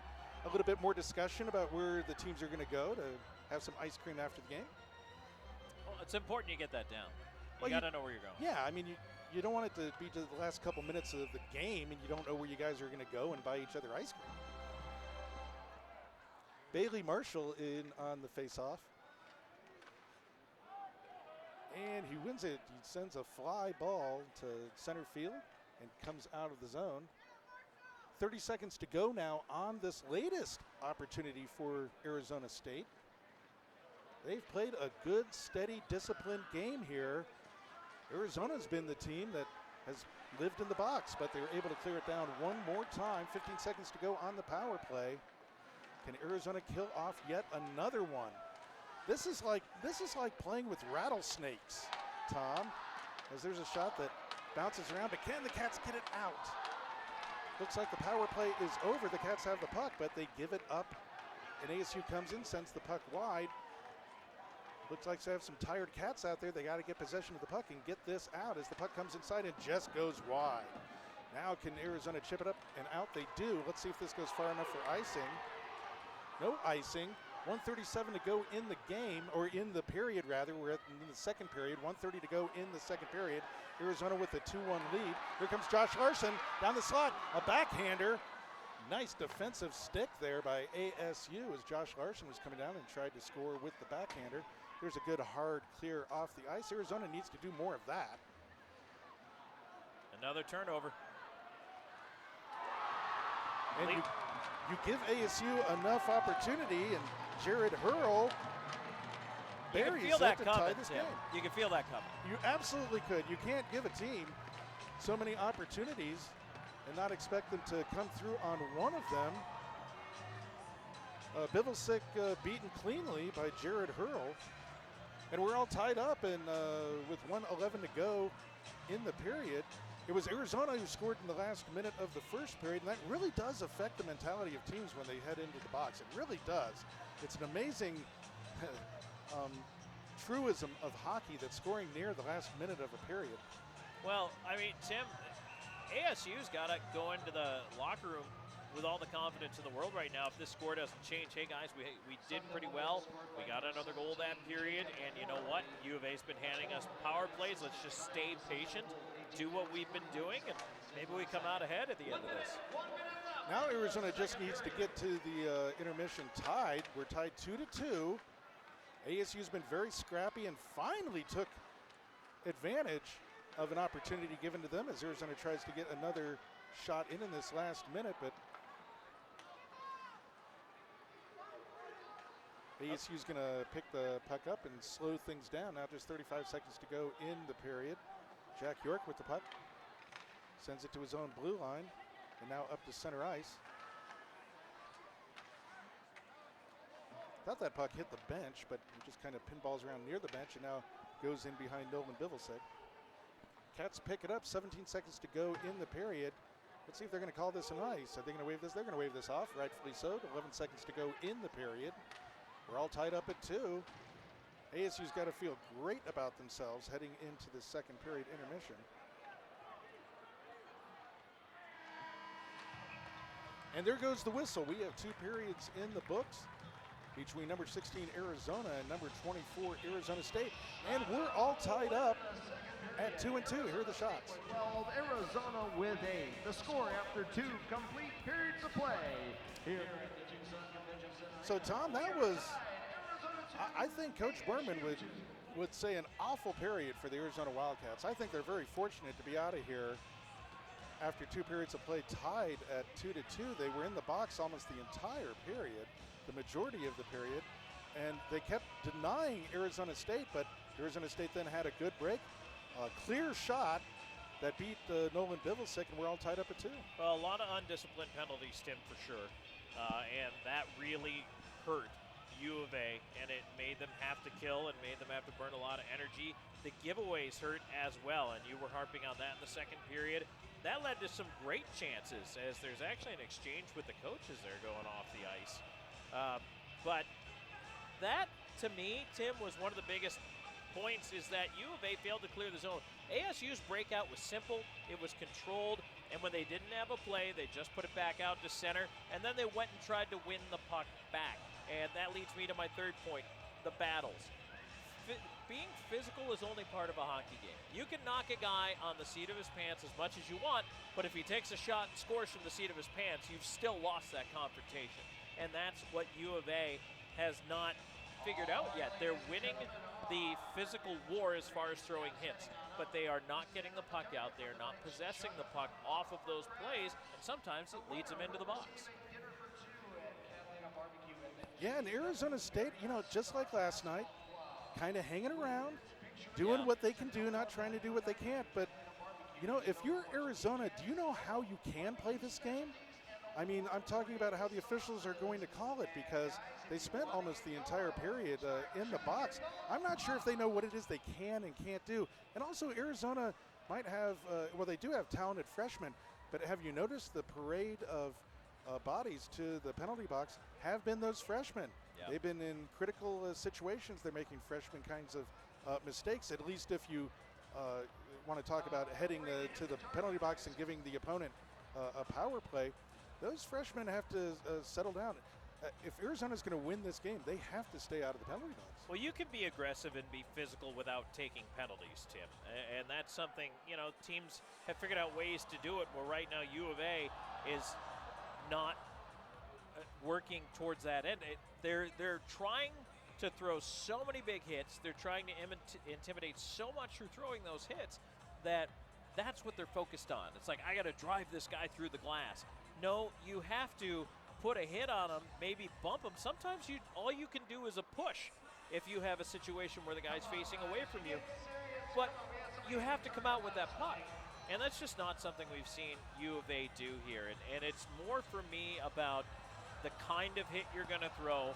And if you have all that pent-up energy and you can't throw that hit, well, guess what? Throw it into your legs and skate harder. Go get the puck. You are absolutely right, Tom Callahan. We've been joined by the former broadcast voice of the Nashville Predators, Tom Callahan, who's also been the broadcast voice in just about every professional league that has existed since about 1850, I think. But no, let's talk about it's an alphabet soup. I was going to say, let's talk about the alphabet soup, because I know about the American Hockey League. Right. The ECHL. Right. So NHL, AHL, ECHL, UHL, the old United Hockey League. WPHL or WCHL? WPHL. The Western Professional Hockey League. Right. I get them in the WCHL mix. That was where I started my pro career, was the WPHL. Okay, the WPHL. Yes, and so it was WPHL, UHL, ECHL, AHL, NHL. And then I also did some junior college back before I started in pro, and I called a game thanks to my friend Grady Wittenberg, who's now the voice in Binghamton. I got to do a Big Red game for Cornell with Grady. That was a lot of fun. It was pretty cool. Lina Rink. I had a chance to call a game there. That was pretty unique, and I'll tell you what, it's an exciting atmosphere. I enjoy college hockey. I think it's a lot of fun. I love watching it. I think there's a lot of energy. There's a lot of passion, and as we see here tonight with U of A and ASU, I really enjoy the game. I think it's a lot of fun. Yeah, we're seeing a chess match here between these two teams. I think right now, even though we're tied, it's weird how sometimes you feel like you're behind with the tie.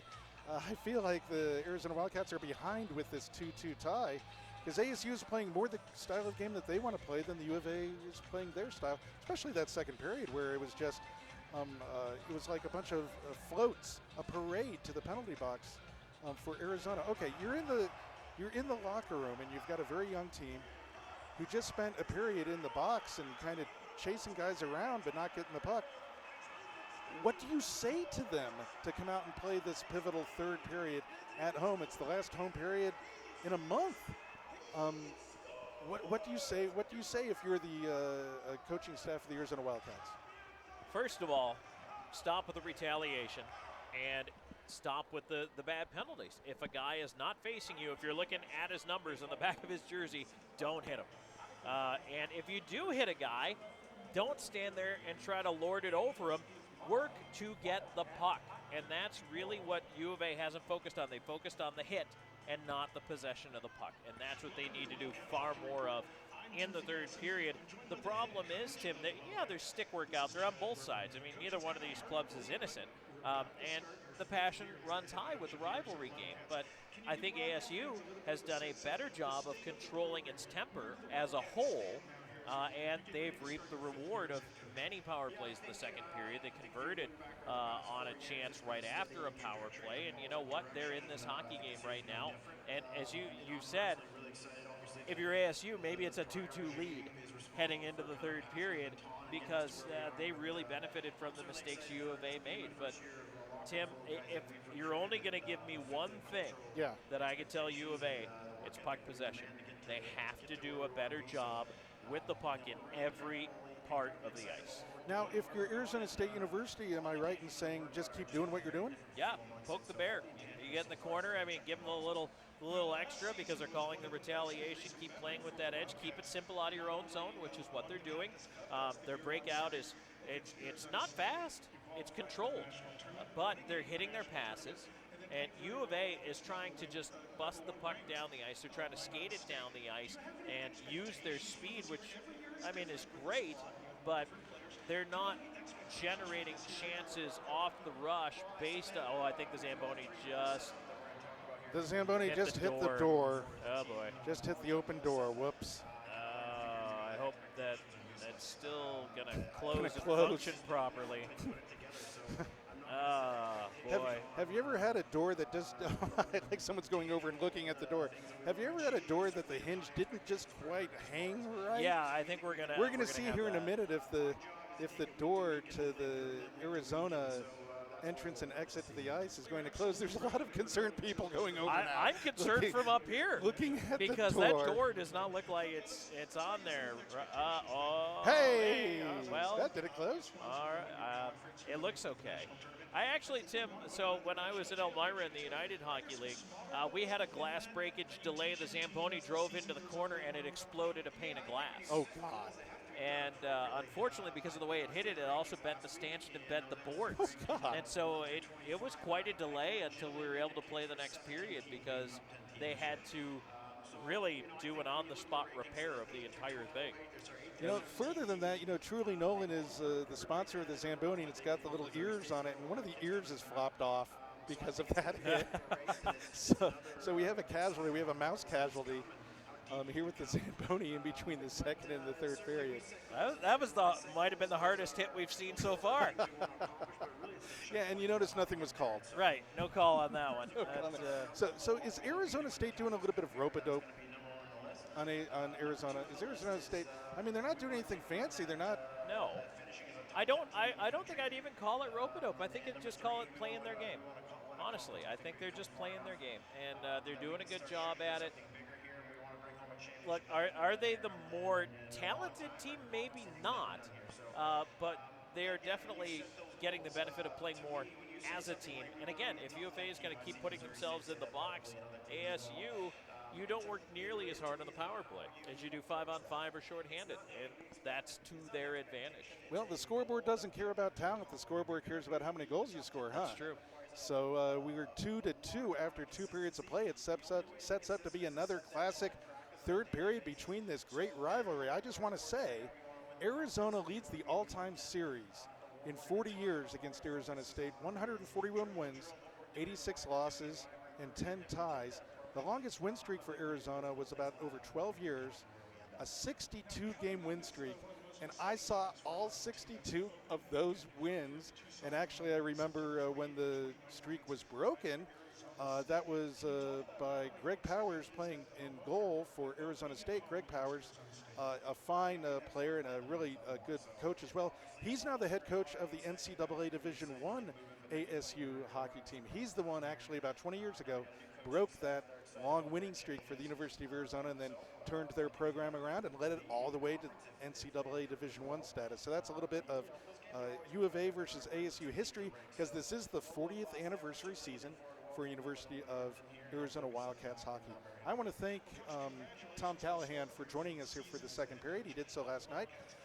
We hope, if Tom Callahan is available, that he will join us in the future for future broadcasts. We don't come back to the Tucson Arena until November 3rd for the NHL alumni game. It'd be wonderful to have Tom, of course, who's a former NHL voice himself, to call that game. If you're not able to join us again, Tom, I just want to thank you for joining us here at University of Arizona Hockey and for spending the last 2 seasons spreading the joy of the game of hockey with Tucson hockey fans. Thank you for all you do for the sport of hockey. It's been fun, Tim. I love hockey like you do, and it's not a job. It's something I enjoy, and I've always really just relished the chance to do it. So thank you for the chance to sit and talk a little Wildcat hockey here. This has been a fun game. I'm looking forward to the third period. I can't wait to see how this one pans out. Yeah, let's see what happens in the third. Jackson Peters will join us back in the box, and we'll have that for you in just a couple minutes. So at the end of 2 periods of play, it's number 16 Arizona 2, number 24 Arizona State 2. You are watching and listening to University of Arizona Wildcats hockey. Come to play here, when you go in to play there, you're not going to be sneaking past them anymore like you might have been able to get away with last year. How do you think that's going to affect your game this year when you go to another team's building, when they come here, they're going to be looking for you to make the play? Yeah, for me personally, not much will change. I think I'm going to have the same game as I had last year, but I also think we have enough firepower up front where if guys are targeting me, we have enough forwards up front that can kind of score when they need to. It doesn't have to fall on my shoulders all the time. So you mentioned the inevitable of what we're looking at is the national tournament in Texas in March. What are you guys going to try and do this year? What do you think you can do as a captain? What are you going to look for in the rest of your teammates to do to make that goal possible? Yeah, like I said, leading by example is a big thing for me, and I think we have a good mix of guys this year. I think our young guys are going to set the tone right away for us, and even bringing in new guys like Bailey Marshall, we got one of the best forwards in the conference joining our team. So I think the firepower is there. As long as we work hard and stick to our game plan, I think we'll be fine when the Nationals come in March. So you mentioned how you have a lot of new guys coming in and some, players from this conference. How do you think those guys are going to affect this season as compared to last season when there are half the team was new guys? Do you think it'll be a similar start, or are you guys looking to, get right out there? Yeah, I think we're definitely a young team again, but we have way more experience under our belt. I think we had 15 or so new guys last year and still 9 or 10 this year. So it's going to take a little while, but I think we have some veteran guys who will step up this year, second-year guys, and I know the younger guys will feel comfortable right off the start, so we should be okay. Great. So as we look at, what you did last year as a freshman, you're the captain now. How do you think this inevitable attention that you're going to get, because whether you like it or not, you're going to get some attention for all the things you've done last year. How do you think that's going to affect you and potentially your season this year? Yeah, I'm not too worried about it. I don't think much will change in my game plan. If we have to move lines around, we will, but I'm not too worried about that. We'll be fine. That'll conclude this edition of the Wildcat Hockey Report. Thank you for joining us, Anthony. We hope everyone can join us here at the TCC on September 28th and 29th as the University of Arizona Wildcats take on the Arizona State University Sun Devils.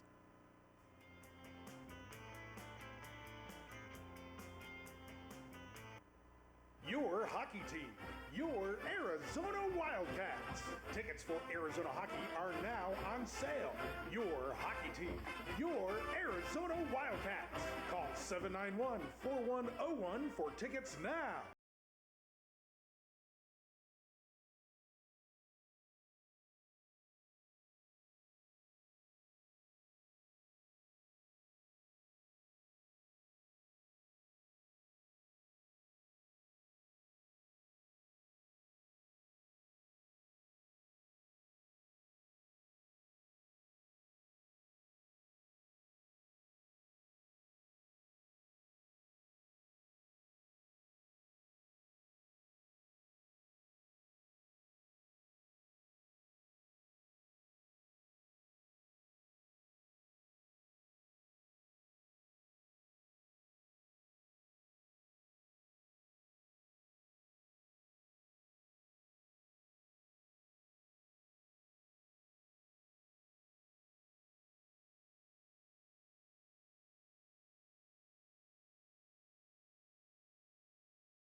Welcome back to the University of Arizona Wildcat Hockey. I'm Timothy Gaston. I'm rejoined by Jackson Peters in the booth.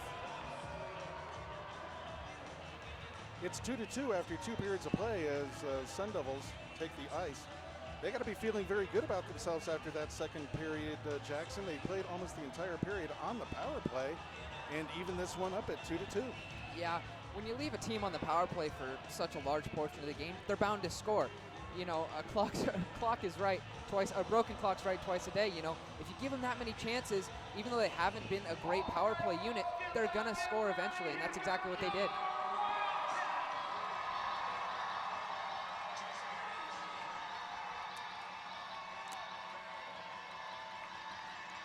Here comes Arizona back onto the ice.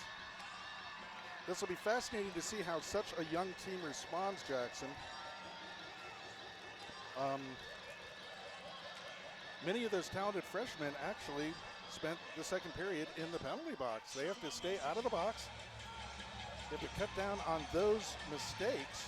And there's two things about those young freshmen that are really important right now, Tim, is that they're really starting to learn this rivalry. And two, when I was standing, you know, down at ice level after the game, a lot of those guys look frustrated. You can see that they really care about this game. From the freshmen, the sophomores, this entire team really cares about, you know, that goal that just got scored on. So it's encouraging to see that this whole team has the same feeling right now.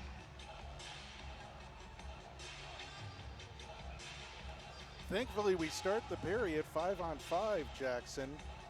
If Arizona wants to win this game, they have to stay out of the penalty box.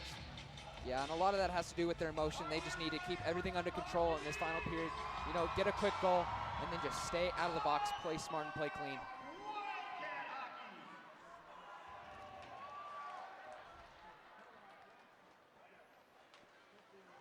Play on now behind the ASU net.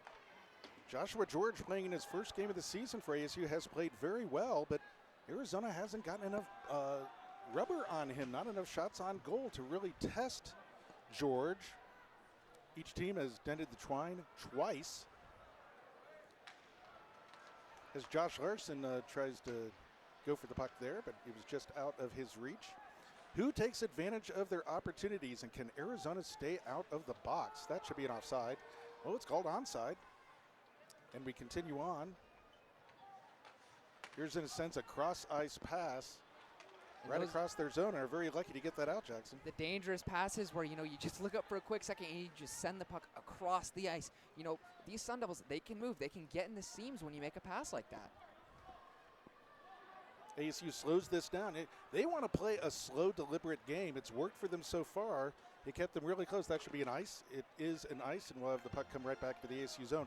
It kept them close last night, and tonight they think they can win with this style. Yeah, and I think they saw the success they had last night with that. You know, they were in the game until the very end. You know, it was a one-goal deficit, so I think they saw that they could potentially win tonight's game if they played the same way, you know, took some of that speed away from the Wildcats.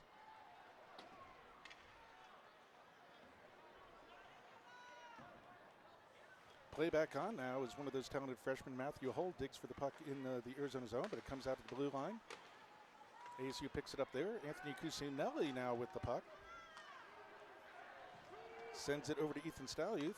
They go cross ice again, and there's a shot in a good position there by Joshua George, who makes the save. That's the kind of puck movement Arizona needs, and they need to get more of those shots in on George. Yeah, when they have so many skilled players on the ice that can move the puck so well, they need to move it. And then when they get those shooting lanes, they need to take the quick shot. It's not about the pretty shot right now. It's about getting rubber on the goaltender and just making a lot of shots, you know, make them move and hopefully get those in second and third rebound chances. Well, the other thing, Jackson, is they just have to get more shots on goal. Not try for that fancy pass and perfect backdoor kind of play. Get some shots on goal and try to create some chaos in front of the ASU goaltender. As ASU sends it down now behind the Arizona goal. Jake Dickinson picking it up there. Digging forward on the far side. Cam Armstrong comes away with it for Arizona. Sends it up the near side wall. And Arizona does get it out to center ice and down the ice. Cats doing a good job pursuing here. But yeah, the puck comes down into the Arizona zone. Yeah, this forecheck is much better than the one we saw from the Wildcats last night. They're really putting a lot of pressure on the Sun Devil puck carriers. Charlie James getting his shift here. He's an energy guy. He loses his stick. Oh, his stick breaks, and so he's got to go to the bench, and Arizona will replace him. Oh, no, they just replace his stick, and he's back into the play. As Arizona breaks in over the line. That's Justin Dungy.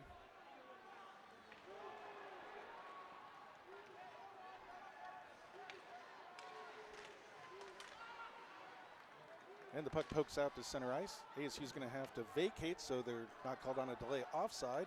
Arizona comes up the boards. That's Keelan Ulnick with it. Sends it over to Manny Rowe. Throws it up the boards and off Dawson Marshall, now to center ice.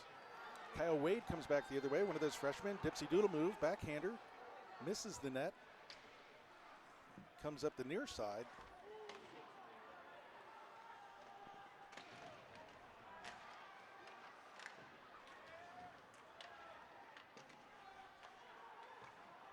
We're just underway here in the third period.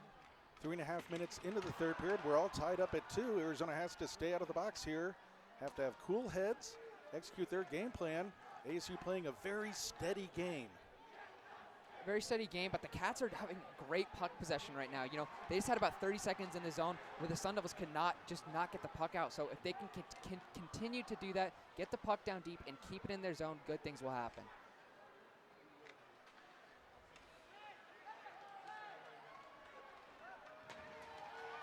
Puck comes in now behind Nolan Bivelsick. Up the far side, Anthony Cusinelli picks it up. Sends it over to Ethan Stallworth. Is he going to get a shot off? He tries for that pass back to Cusinelli.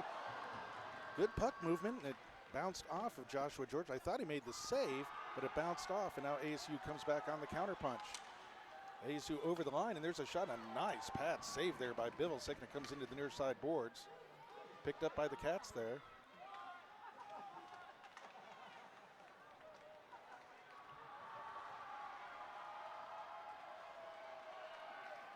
And the Cats shovel it to center ice. Can they come over the blue line with possession? They do. Kind of dump it down in to the corner. Devon Lengelar pins it to the boards. Good job there by Arizona to get a face-off. Yeah, that's about the best thing you can do there, Tim. When you can't get the puck out, try and make sure the face-off goes in your favor.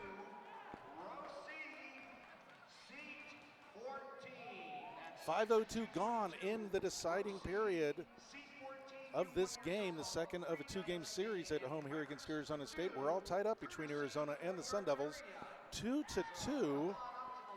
You can feel the tension building here, Jackson, as in these rivalry games, every mistake gets magnified. Every great play gets magnified. Yeah, and you can really see these players trying their best to not make the mistake. And you can kind of see when their shoulders fall down after they do make a bad pass, or, you know, something just goes a little bit out of their way. They're trying so hard to make the rest of this game as perfect as they can. Now, I've watched more than 30 years of this rivalry, Jackson, believe it or not, seeing as I'm only in my late 20s. And there are moments from this 30 years that I remember like it was yesterday. They're so classic, so important in the series as the puck kind of dribbles in on George and he makes the save. We all have, from the favorite teams that we follow, some plays that are always in our mind that we can always remember as this incredibly emotional moment.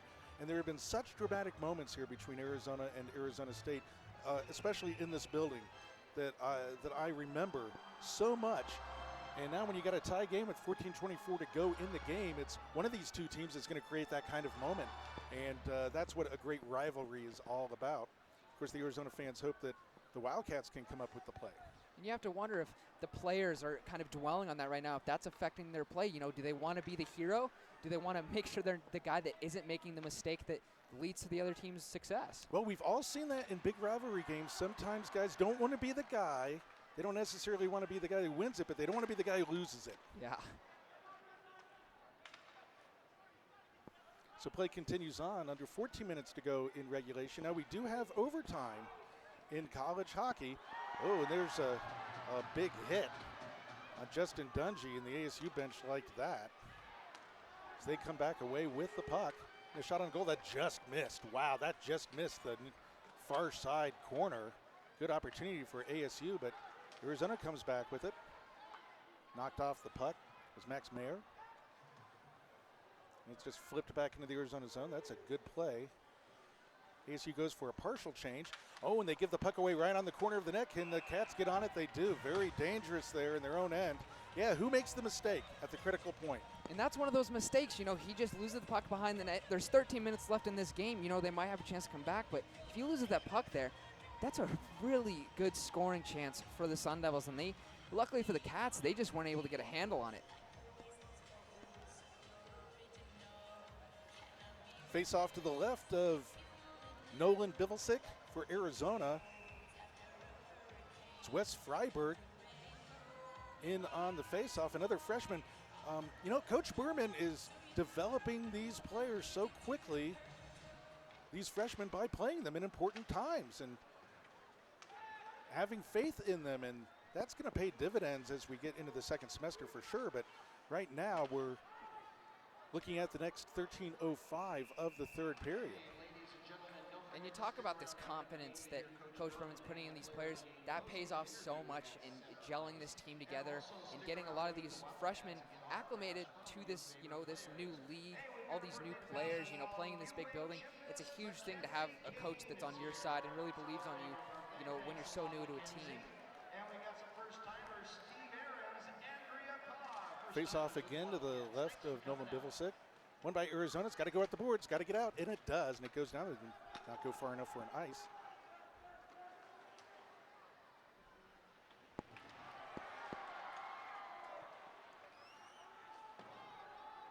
Very deliberate play right here, Jackson. Neither team wanting to make the mistake.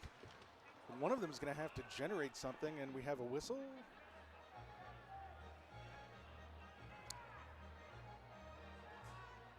And we're going to have a call here. We're going to have a high stick on Arizona. And it looked like, to me, Tim, that I believe that's Ben Jones. It looked like he was the one that was hit there.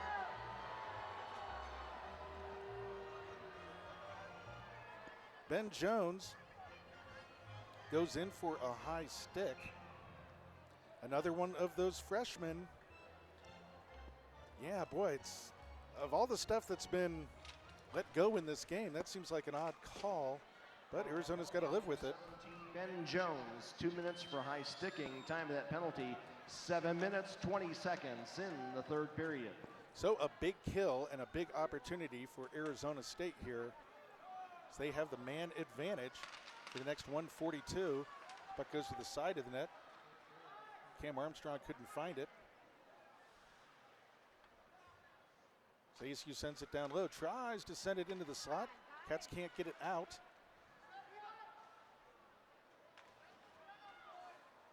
Heads back to the blue line. There's a big shot blocked by Chris Westland and gets it out to center ice. But ASU wheels right back in. Cats need to get possession of this puck, get it out of the zone. 1:05 to go on the power play, and they do get it out and down the ice. We're all tied up 2-2 here with 11:35 to go in regulation. And Tim, this is going And that puck was given up. We talked about mistakes. Wow, what a mistake right in front of Joshua George. Arizona takes the lead 3-2 on an awful mistake by Arizona State. Yeah, I'm not quite sure what happened there. It looks like the goaltender went out to play the puck, and it just kind of took a weird bounce, and Bailey Marshall, I believe, is the one who tallied that one. He was in the right place at the right time, as he always is. Arizona Wildcat goal, give it to number 11, his second goal of the night, Bailey Marshall. That's Marshall, unassisted. Time of your Wildcat shorthanded goal, 8 minutes, 28 seconds in the third period. He shoots, he scores. It's all your fault. Well, Arizona isn't out of the woods yet. They still have to kill a power play. There's 29 seconds to go. As ASU tries to get it in front, but the Cats clear the puck to center ice. Wow, what a momentum killer there when you're on the power play and you somehow give up a goal. Bailey Marshall. Oh, there's a big, big elbow by Ethan Stahluth that was not called. It wasn't seen right at center ice in front of the scorer's table there. Arizona takes the lead 3-2, and they've killed off the power play. Wow, what a turn of events. What a crushing blow to Arizona State. Yeah, especially on what you believe as a player, such a routine play for something like that to happen where, the puck just takes a weird bounce. That's devastating to a team so late in a game. Oh, there's a broken stick. ASU has to drop. Bradley Budman has to drop the stick, and Josh Larson digs for it here. No icing. Josh Larson with the puck behind the net. Can he find someone to get it? Oh, and there's Ethan Stolly who tried to dig for it, but couldn't get his stick on it. We're almost halfway home. 10 minutes to go in this period and the game. Arizona now with a 3-2 lead. And Nolan Bivelsick makes a save and slows things down. This is similar to last night, Jackson, where we had a very young Wildcat team. They had a 1-goal lead late in the game, and they had to protect it somehow. They couldn't get that cushion goal, but they did protect the lead. What do the Cats need to do here in this last 10 minutes of the game to either lengthen that lead or protect that 1-goal lead? Well, for lack of a better term, they need to bear down. They really need to control the ice in their zone. They need to make sure pucks get out, and they can't allow any turnovers on their side of the ice. They need to make sure that ASU does not get any odd man rushes. Yeah, it's about puck possession and puck safety at this point, isn't it? Yeah, that's exactly it. They can't allow the Sun Devils to get any good chances. If they get the puck, they need to get on top of that player as soon as possible.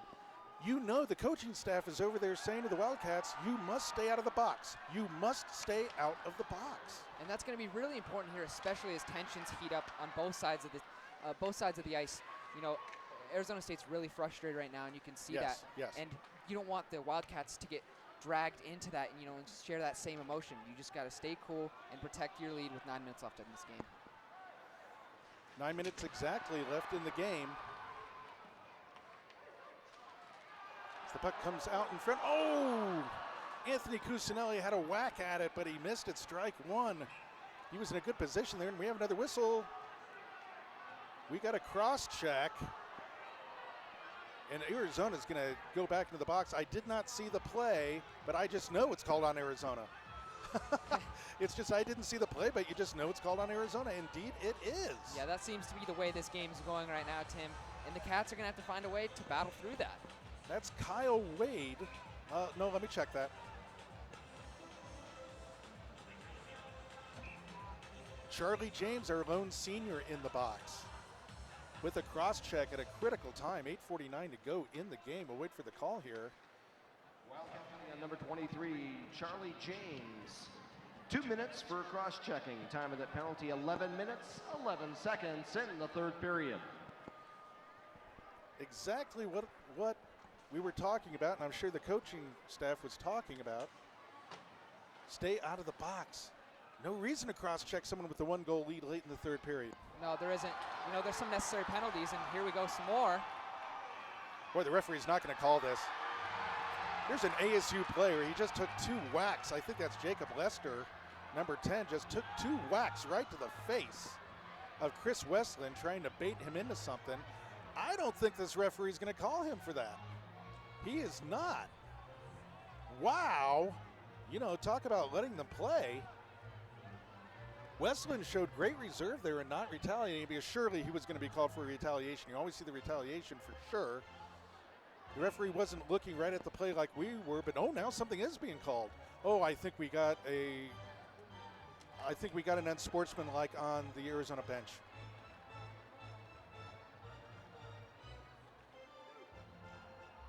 Yep, I think we have unsportsmanlike on the Arizona bench, giving Arizona State a 2-man advantage here. Yeah, this is going to be a tough one for the Cats to kill off. 5-on-3, and ASU, they're frustrated. They're going to do everything they can to score here. And a 2-man advantage, that's going to be really hard to fight off as the Cats right now. Someone from the Arizona bench said something, and the referee heard it. Well, his ears sure are sharp. Yeah, this was after Chris Westland took a couple shots to the chops and did not retaliate. So with 2 Wildcat penalty, a bench minor. Serving the penalty for Arizona's number 14, Cully Olson. Time of that penalty, 11 minutes, 42 seconds in the third period. So we don't know what the bench minor was. I'm going to guess that that's unsportsmanlike.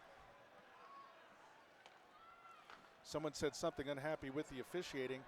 And so now for another minute, ASU has a two-man advantage. They shoot high and wide. Can Arizona get to the puck? Arizona does get to the puck. Can Manny Rowe get rid of it, though? Oh, he muscles an ASU player off the puck and gets it down the ice. Wow, what a play. Yeah, that was an excellent one-man play there. You know, he makes the big hit with the puck, keeps it on his stick, and then throws it all the way down 200 feet. Manny Rowe there with a decisive play, but there's still 30 seconds to go on the two-man advantage. As ASU works it around. Boy, they've been given their opportunity on a platter.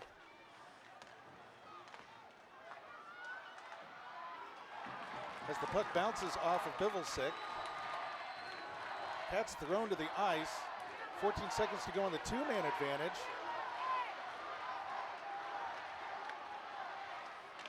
ASU shoots high and wide. Bivelsick can't get to the puck.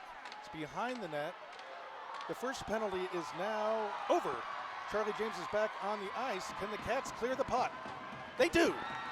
Cats clear the puck. There's now 25 seconds to go on this two-man advantage.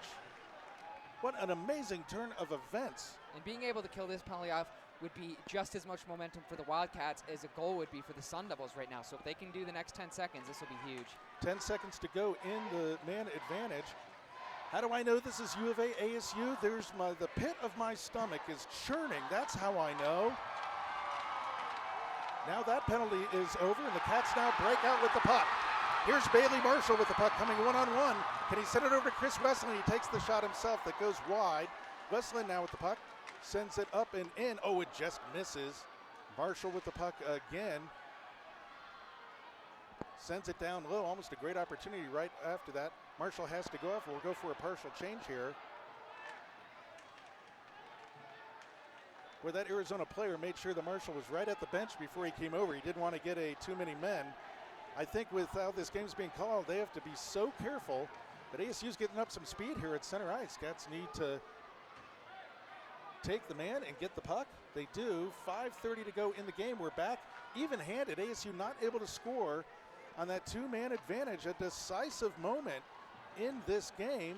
Can Arizona get that extra goal here to put this one away as we have a whistle? And you've got to be kidding me. You have got to be kidding me.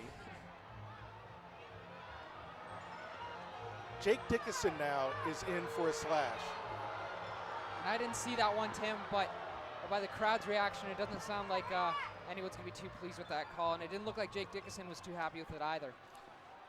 You got to believe up and down the Arizona bench, the boys are saying to each other, don't say a word, don't say a word. Kill that penalty. Boy, this is like a replay of the second period where Arizona was killing penalty after penalty. Jake Dickinson, 2 minutes for tripping. Time of that penalty, 2:14 in the third period.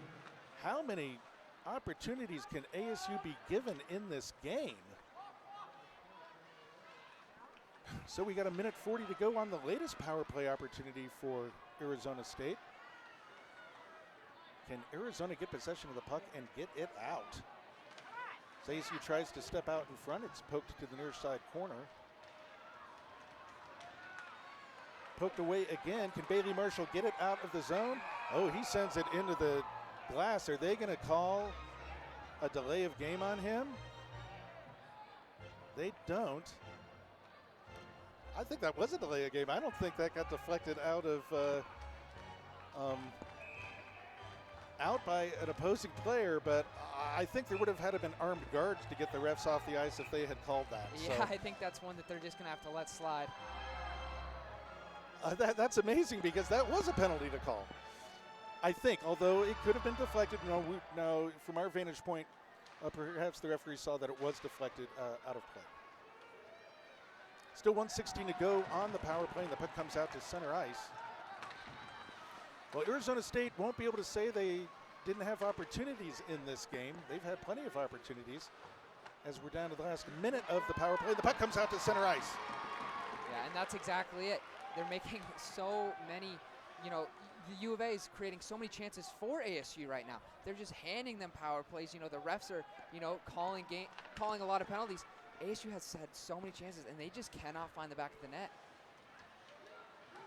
4 minutes to go in the game now, 41 seconds to go on the power play. ASU tries to set up again, but Arizona does get it out to center ice. ASU has to reform now. They got to get out of the zone, and they come in back in over the line.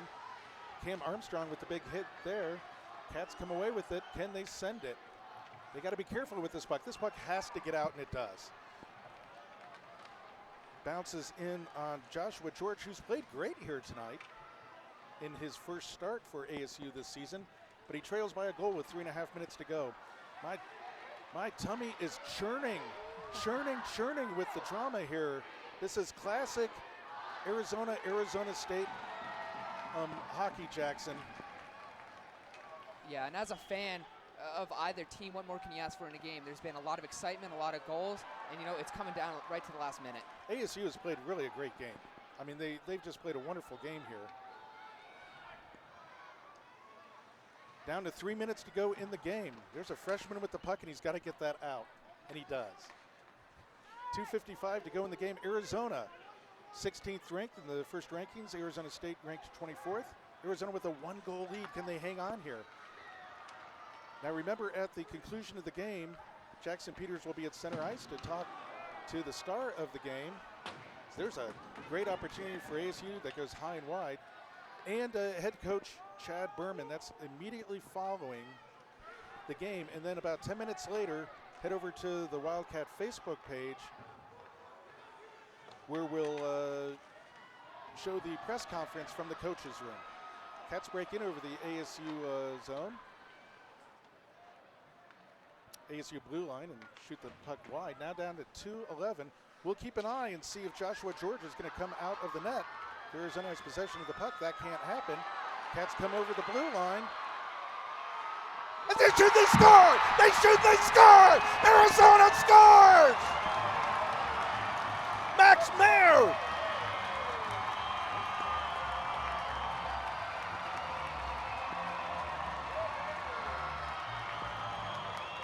Check that. Jake Dickinson with the goal. I believe it's Jake Dickinson with the goal. I think you're going to be right there, Tim. I mean, that's exactly what the Cats need to do. You know, just hang around in front of the net, and good things will happen. You know, they started taking shots, and things started going their way. That's the goal Arizona needed. We'll wait for the call. Sun Devils, Arizona Wildcat goal given to number 22, Jake Dickinson. The assist goes to number 26, Justin Dungy. That's Dickinson from Dungy. Time of your Wildcat goal, 18 minutes, 1 second in the third period. He shoots. He scores.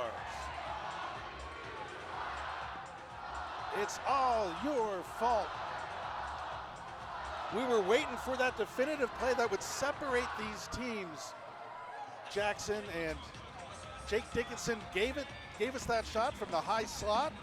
Puck bounced to him, and he buried that thing. Yeah, he did, but the important thing for the Cats here is there's still 2 minutes left in this hockey game, and as we've seen plenty of times in these rivalry kind of games, a lot can happen. So the Cats really have to stay in control the last 2 minutes of the game, and then they also have to remember to not take any more penalties, especially some of those game misconducts that usually we see at the end of games like this.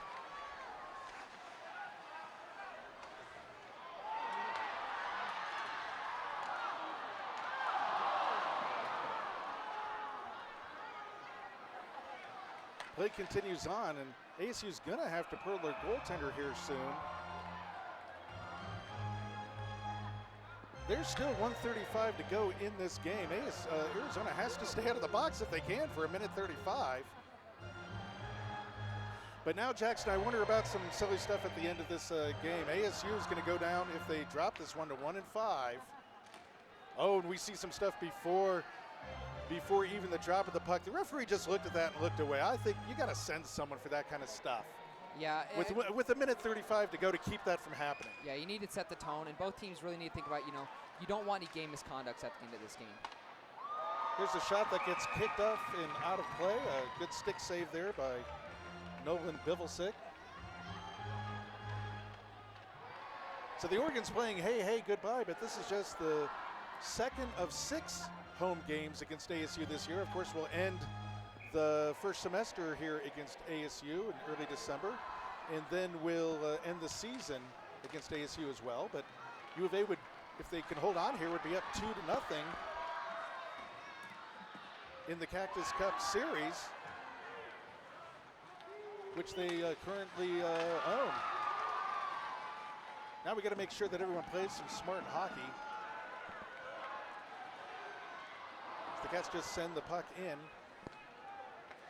1 minute to go in the game. 1 minute to go in the game. Arizona leads 4-2. 4-2 over number 24 Arizona State. That definitive goal by Jake Dickinson to give U of A a little bit of breathing room. ASU has got to be kicking themselves. They've had so many opportunities as the puck just goes wide there. And the U of A chant goes up. They've had so many opportunities on the power play in this game.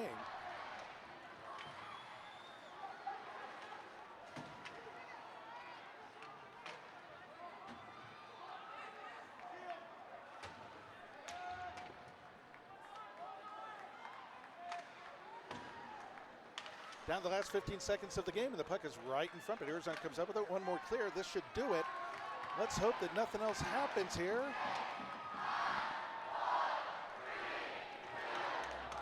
And the Cats win. Arizona wins. Arizona defeats the Arizona State Sun Devils 4-2 to sweep the first 2 games of this season's series. ASU played a good game, but just couldn't draw even in the third period with Arizona. The third period, Arizona State with 9, Arizona with 7 for the game. The Sun Devils with 27 shots on goal. The Wildcats with 23 shots on goal. The final score here at the Tucson Convention Center Arena, it is your Arizona Wildcats 4, Arizona State 2. You can hear the roar of the crowd here as the handshake line goes through. A great tradition in hockey that even after this hotly contested battle, the teams can shake each other's hands. We'll see if the Arizona coaching staff has some words for the officials after this. My guess is it'll be appropriate handshake. The game is over. Everyone has done the best that they can do, and we'll move on. I'm glad to see this did not deteriorate at the end of this game, as sometimes they can in rivalries.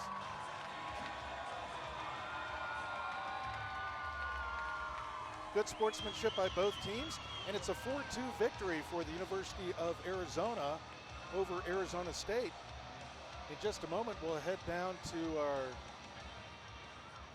reporter Jackson Peters with our star of the game. And I'm joined here by number 11, Bailey Marshall. Now, Bailey, you had 2 goals tonight. How does it feel to win the first 2 games you've played against ASU as a Wildcat? You know, it feels really good. Obviously, we haven't had too many practices under our belt, but it's good to get the grind going and get 2 wins under our belt before we go on the road here. Yeah, well, congratulations. Good luck on your road trip. And we look forward to seeing you play here against ASU continuous times. And we can't wait to see what else you bring here to the TCC. Congratulations, great game. And now we'll bring in head coach of the Wildcats, Coach Chad Berman. And Coach, what does a weekend like this mean for you, prior to going on such a long road trip? Yeah, I mean, it's obviously anytime they're in our house, we want to take care of business, so it's good to get the sweep and start the season off right for our fans here, but we got to stay out of the box here. We're about to go on a long road trip for a month here, and 3-game weekends, we can't be in the box that much. We're going to be worn out. Well, thank you, Coach. Congratulations on the win. Good luck with the rest of the season. Wildcat hockey fans, remember, hockey comes back to the TCC on November 3rd as the Wildcats take on the NHL alumni team. We hope to see you back then. Go Wildcats. For those of you on the YouTube broadcast, I'll throw it back to Tim Gasson in the booth.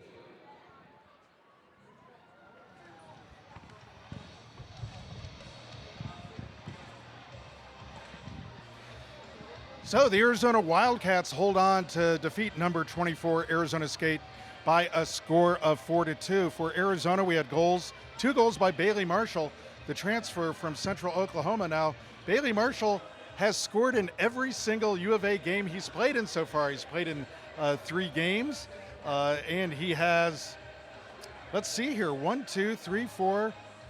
6 goals in 3 games for the University of Arizona. Also scoring for Arizona, Anthony Cusinelli and Jake Dickinson for their 4 goals. For Arizona State, it was Max Elizade and Jared Hurl. Now, in the second period and the third period, Arizona State had so many opportunities to tie this game or go ahead. They had power play after power play. Somehow Arizona was able to withstand that onslaught, including several 2-man advantages. And in the third period, got the go-ahead goal and then put it away with the 4th goal late in the third period. So Arizona advances to 3-0 early on this season. ASU drops to 1-5, and I think that's a bit of a surprise early in the season. They were swept last weekend at University of Nevada at Las Vegas, which is a very good hockey team, and also this week by the University of Arizona. But there are 6 more home games here against Arizona State coming up this year, and 2 more in Tempe. So this series is not won. The Cactus Cup is not assured for Arizona. They have to win the entire season series, but they've got a great jump on it. They've won the first 2 games. Now, Arizona won't have another home game for a full month. They'll come back here and play the National Hockey League alumni team Saturday, November 3rd. So we hope you'll join us for that. And then they'll play every weekend through the beginning of December to close out this semester.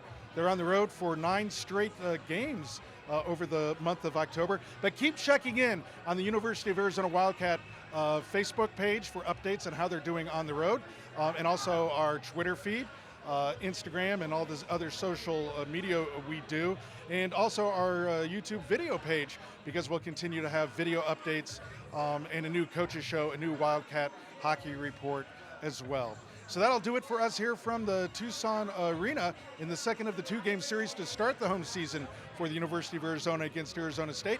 The Wildcats prevail 4-2 over the Arizona State Sun Devils. For Jackson Peters and our entire crew here, I'm Timothy Gasson. Good night, bear down, and we'll see you in a month here back at the Tucson Arena as the Wildcats take on the NHL alumni. You've been watching University of Arizona Wildcats Hockey.